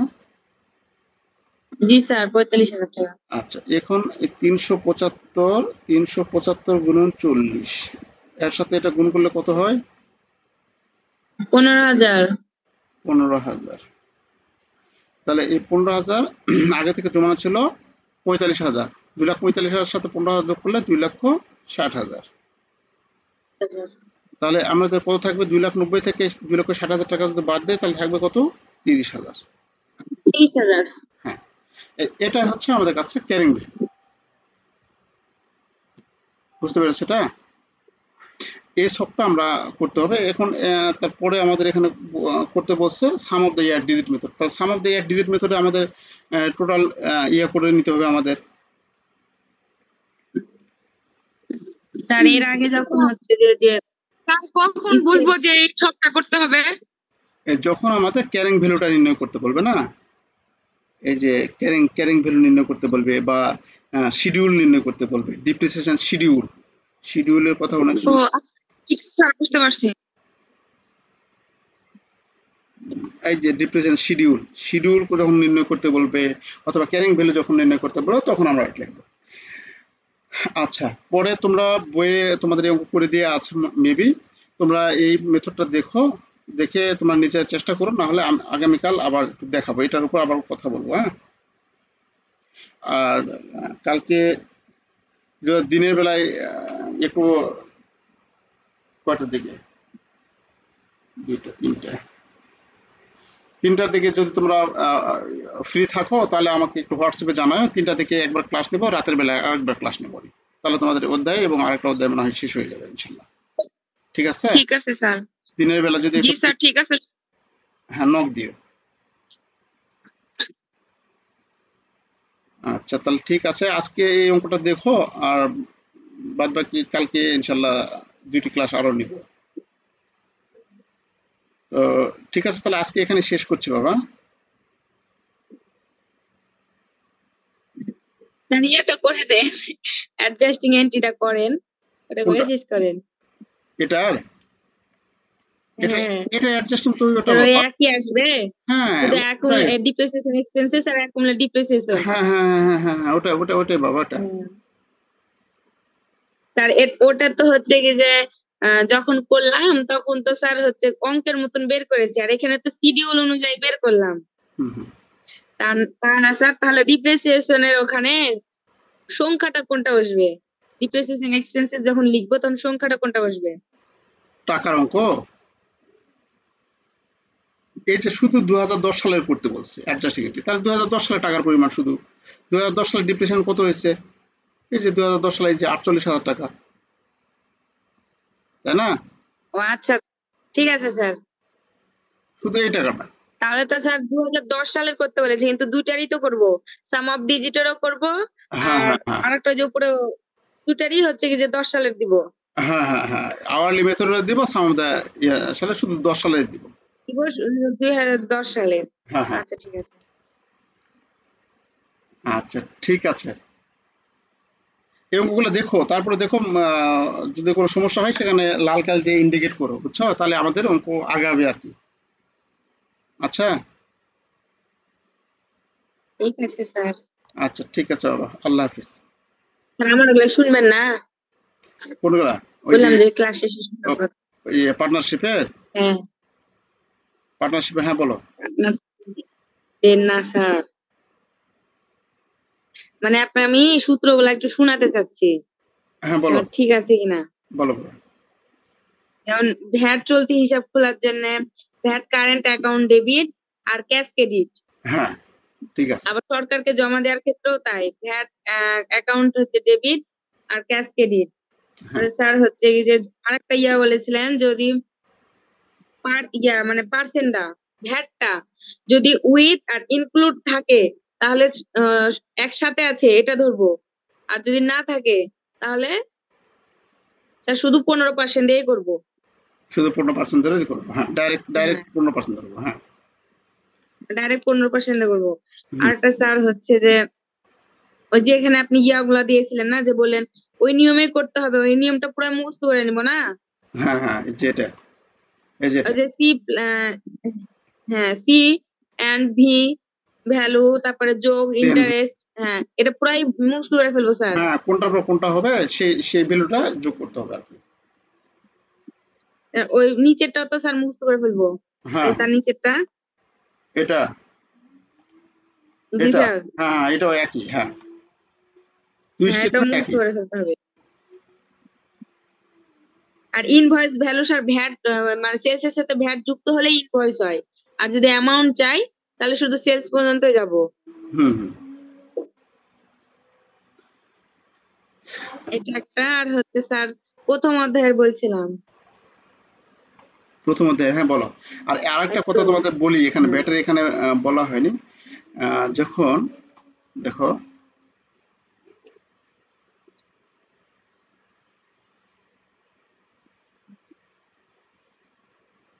সেটা না, ভ্যাট কারেন্ট অ্যাকাউন্ট,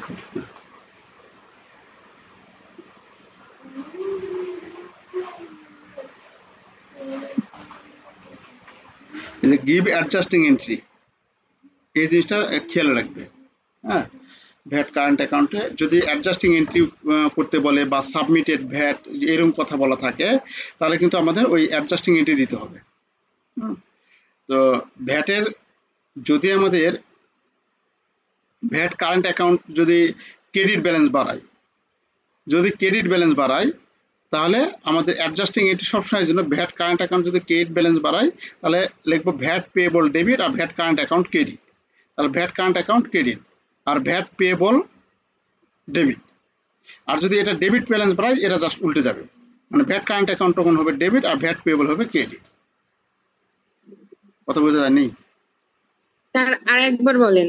যদি হচ্ছে শুধু জার্নাল করি এ- এ- তাহলে ভ্যাট অ্যাকাউন্ট ডেবিট আর ক্যাশ তখন ক্রেডিট হয়ে যাবে।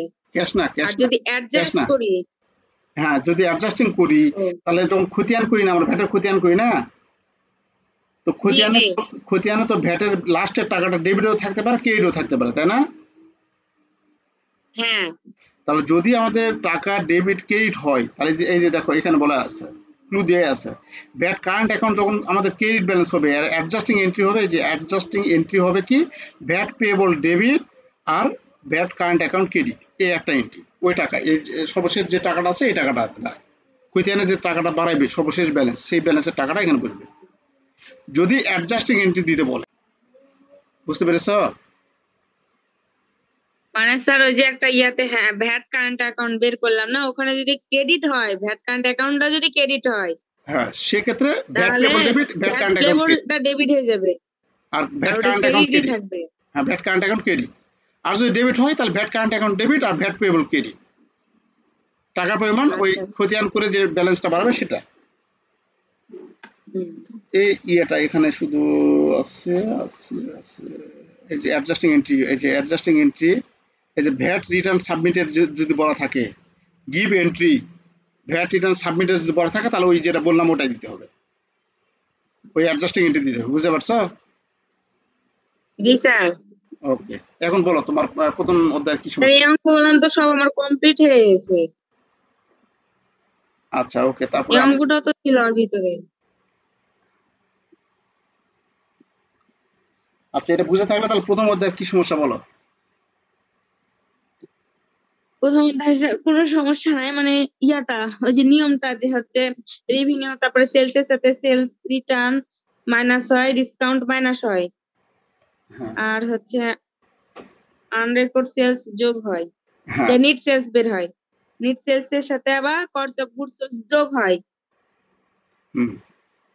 কস্ট অফ গুডস সোল্ড এর ভিতরে আবার ওপেনিং ইনভেন্টরি নেট সেলের সাথে কষ্ট আর তো যোগ হচ্ছে হবে না তো, নিট সেলস থেকে মাইনাস, হ্যাঁ মাইনাস হবে। লেস হবে, হ্যাঁ হ্যাঁ মাইনাস হবে, মাইনাস ওটার পর ওপেনিং ইনভেন্টরি আর হচ্ছে পারচেজের সাথে আবার যোগ হবে আনরেকর্ড পারচেজ, আর মাইনাস হবে রিটার্ন আর ডিসকাউন্ট।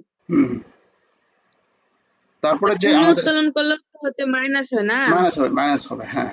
তারপরে যদি প্রত্যক্ষ খরচ থাকে, ক্যারিজ ইনওয়ার্ড ওয়েজেস, এগুলো আবার কি হবে, যোগ হবে। ক্যারিজ ইজ ওয়াজেস তারপরে ইয়ার ওয়েজেস, ট্রেড, এগুলো নতুন হয়েছে না। ট্রান্সপোর্টেশন ইন, মানে ক্রয়ের ভাড়া থাকলে সেটা যোগ হয়ে যাবে। আর শেষে যাই ইয়া সম্পূর্ণ কোনোটা বাদ হয়ে যায়, হ্যাঁ হ্যাঁ হ্যাঁ, ওখান থেকে মনে হয় মোট লাভটা বের হয়, মোট লাভ বের হলে ওখান থেকে হচ্ছে যে স্যার অপরিচালন ব্যয়গুলা বাদ দিয়ে দিব। পরিচালন ব্যয় বাদ দেওয়ার পর আমরা অপরিচালন আয় ব্যয় সেটা যোগ বিয়োগ করবো আর কি।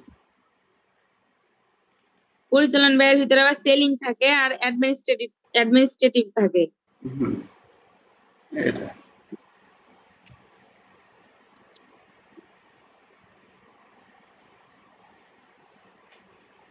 এটা একবার ধারাবাহিকভাবে মনে রাখবে আর কি, তাহলে পারবে সহজ, তাছাড়া কিন্তু কঠিন হবে এটা। আর এই অধ্যায় এই অঙ্ক আগে দিতে যাবে না কিন্তু, হ্যাঁ এটা আগে দিতে যাবে না, আগে অন্যান্য যে অঙ্কগুলো আছে সেই অঙ্কগুলো আগে করবে, এই অঙ্ক সবার শেষে। এই অঙ্ক সবার শেষে করব স্যার, হ্যাঁ আর হ্যাঁ হ্যাঁ হচ্ছে এই যে আগের অঙ্ক ওই অঙ্কগুলো আগে করে নিব। হ্যাঁ, শেষে এটা কিন্তু না মিলে কিন্তু একবার সব মানে পরীক্ষায় ইয়া হয়ে যাবে টেনশনে। আগে অঙ্কগুলো সবগুলো করে নিবে, তারপর এটা শেষে ধরবে ঠান্ডা মাথায়।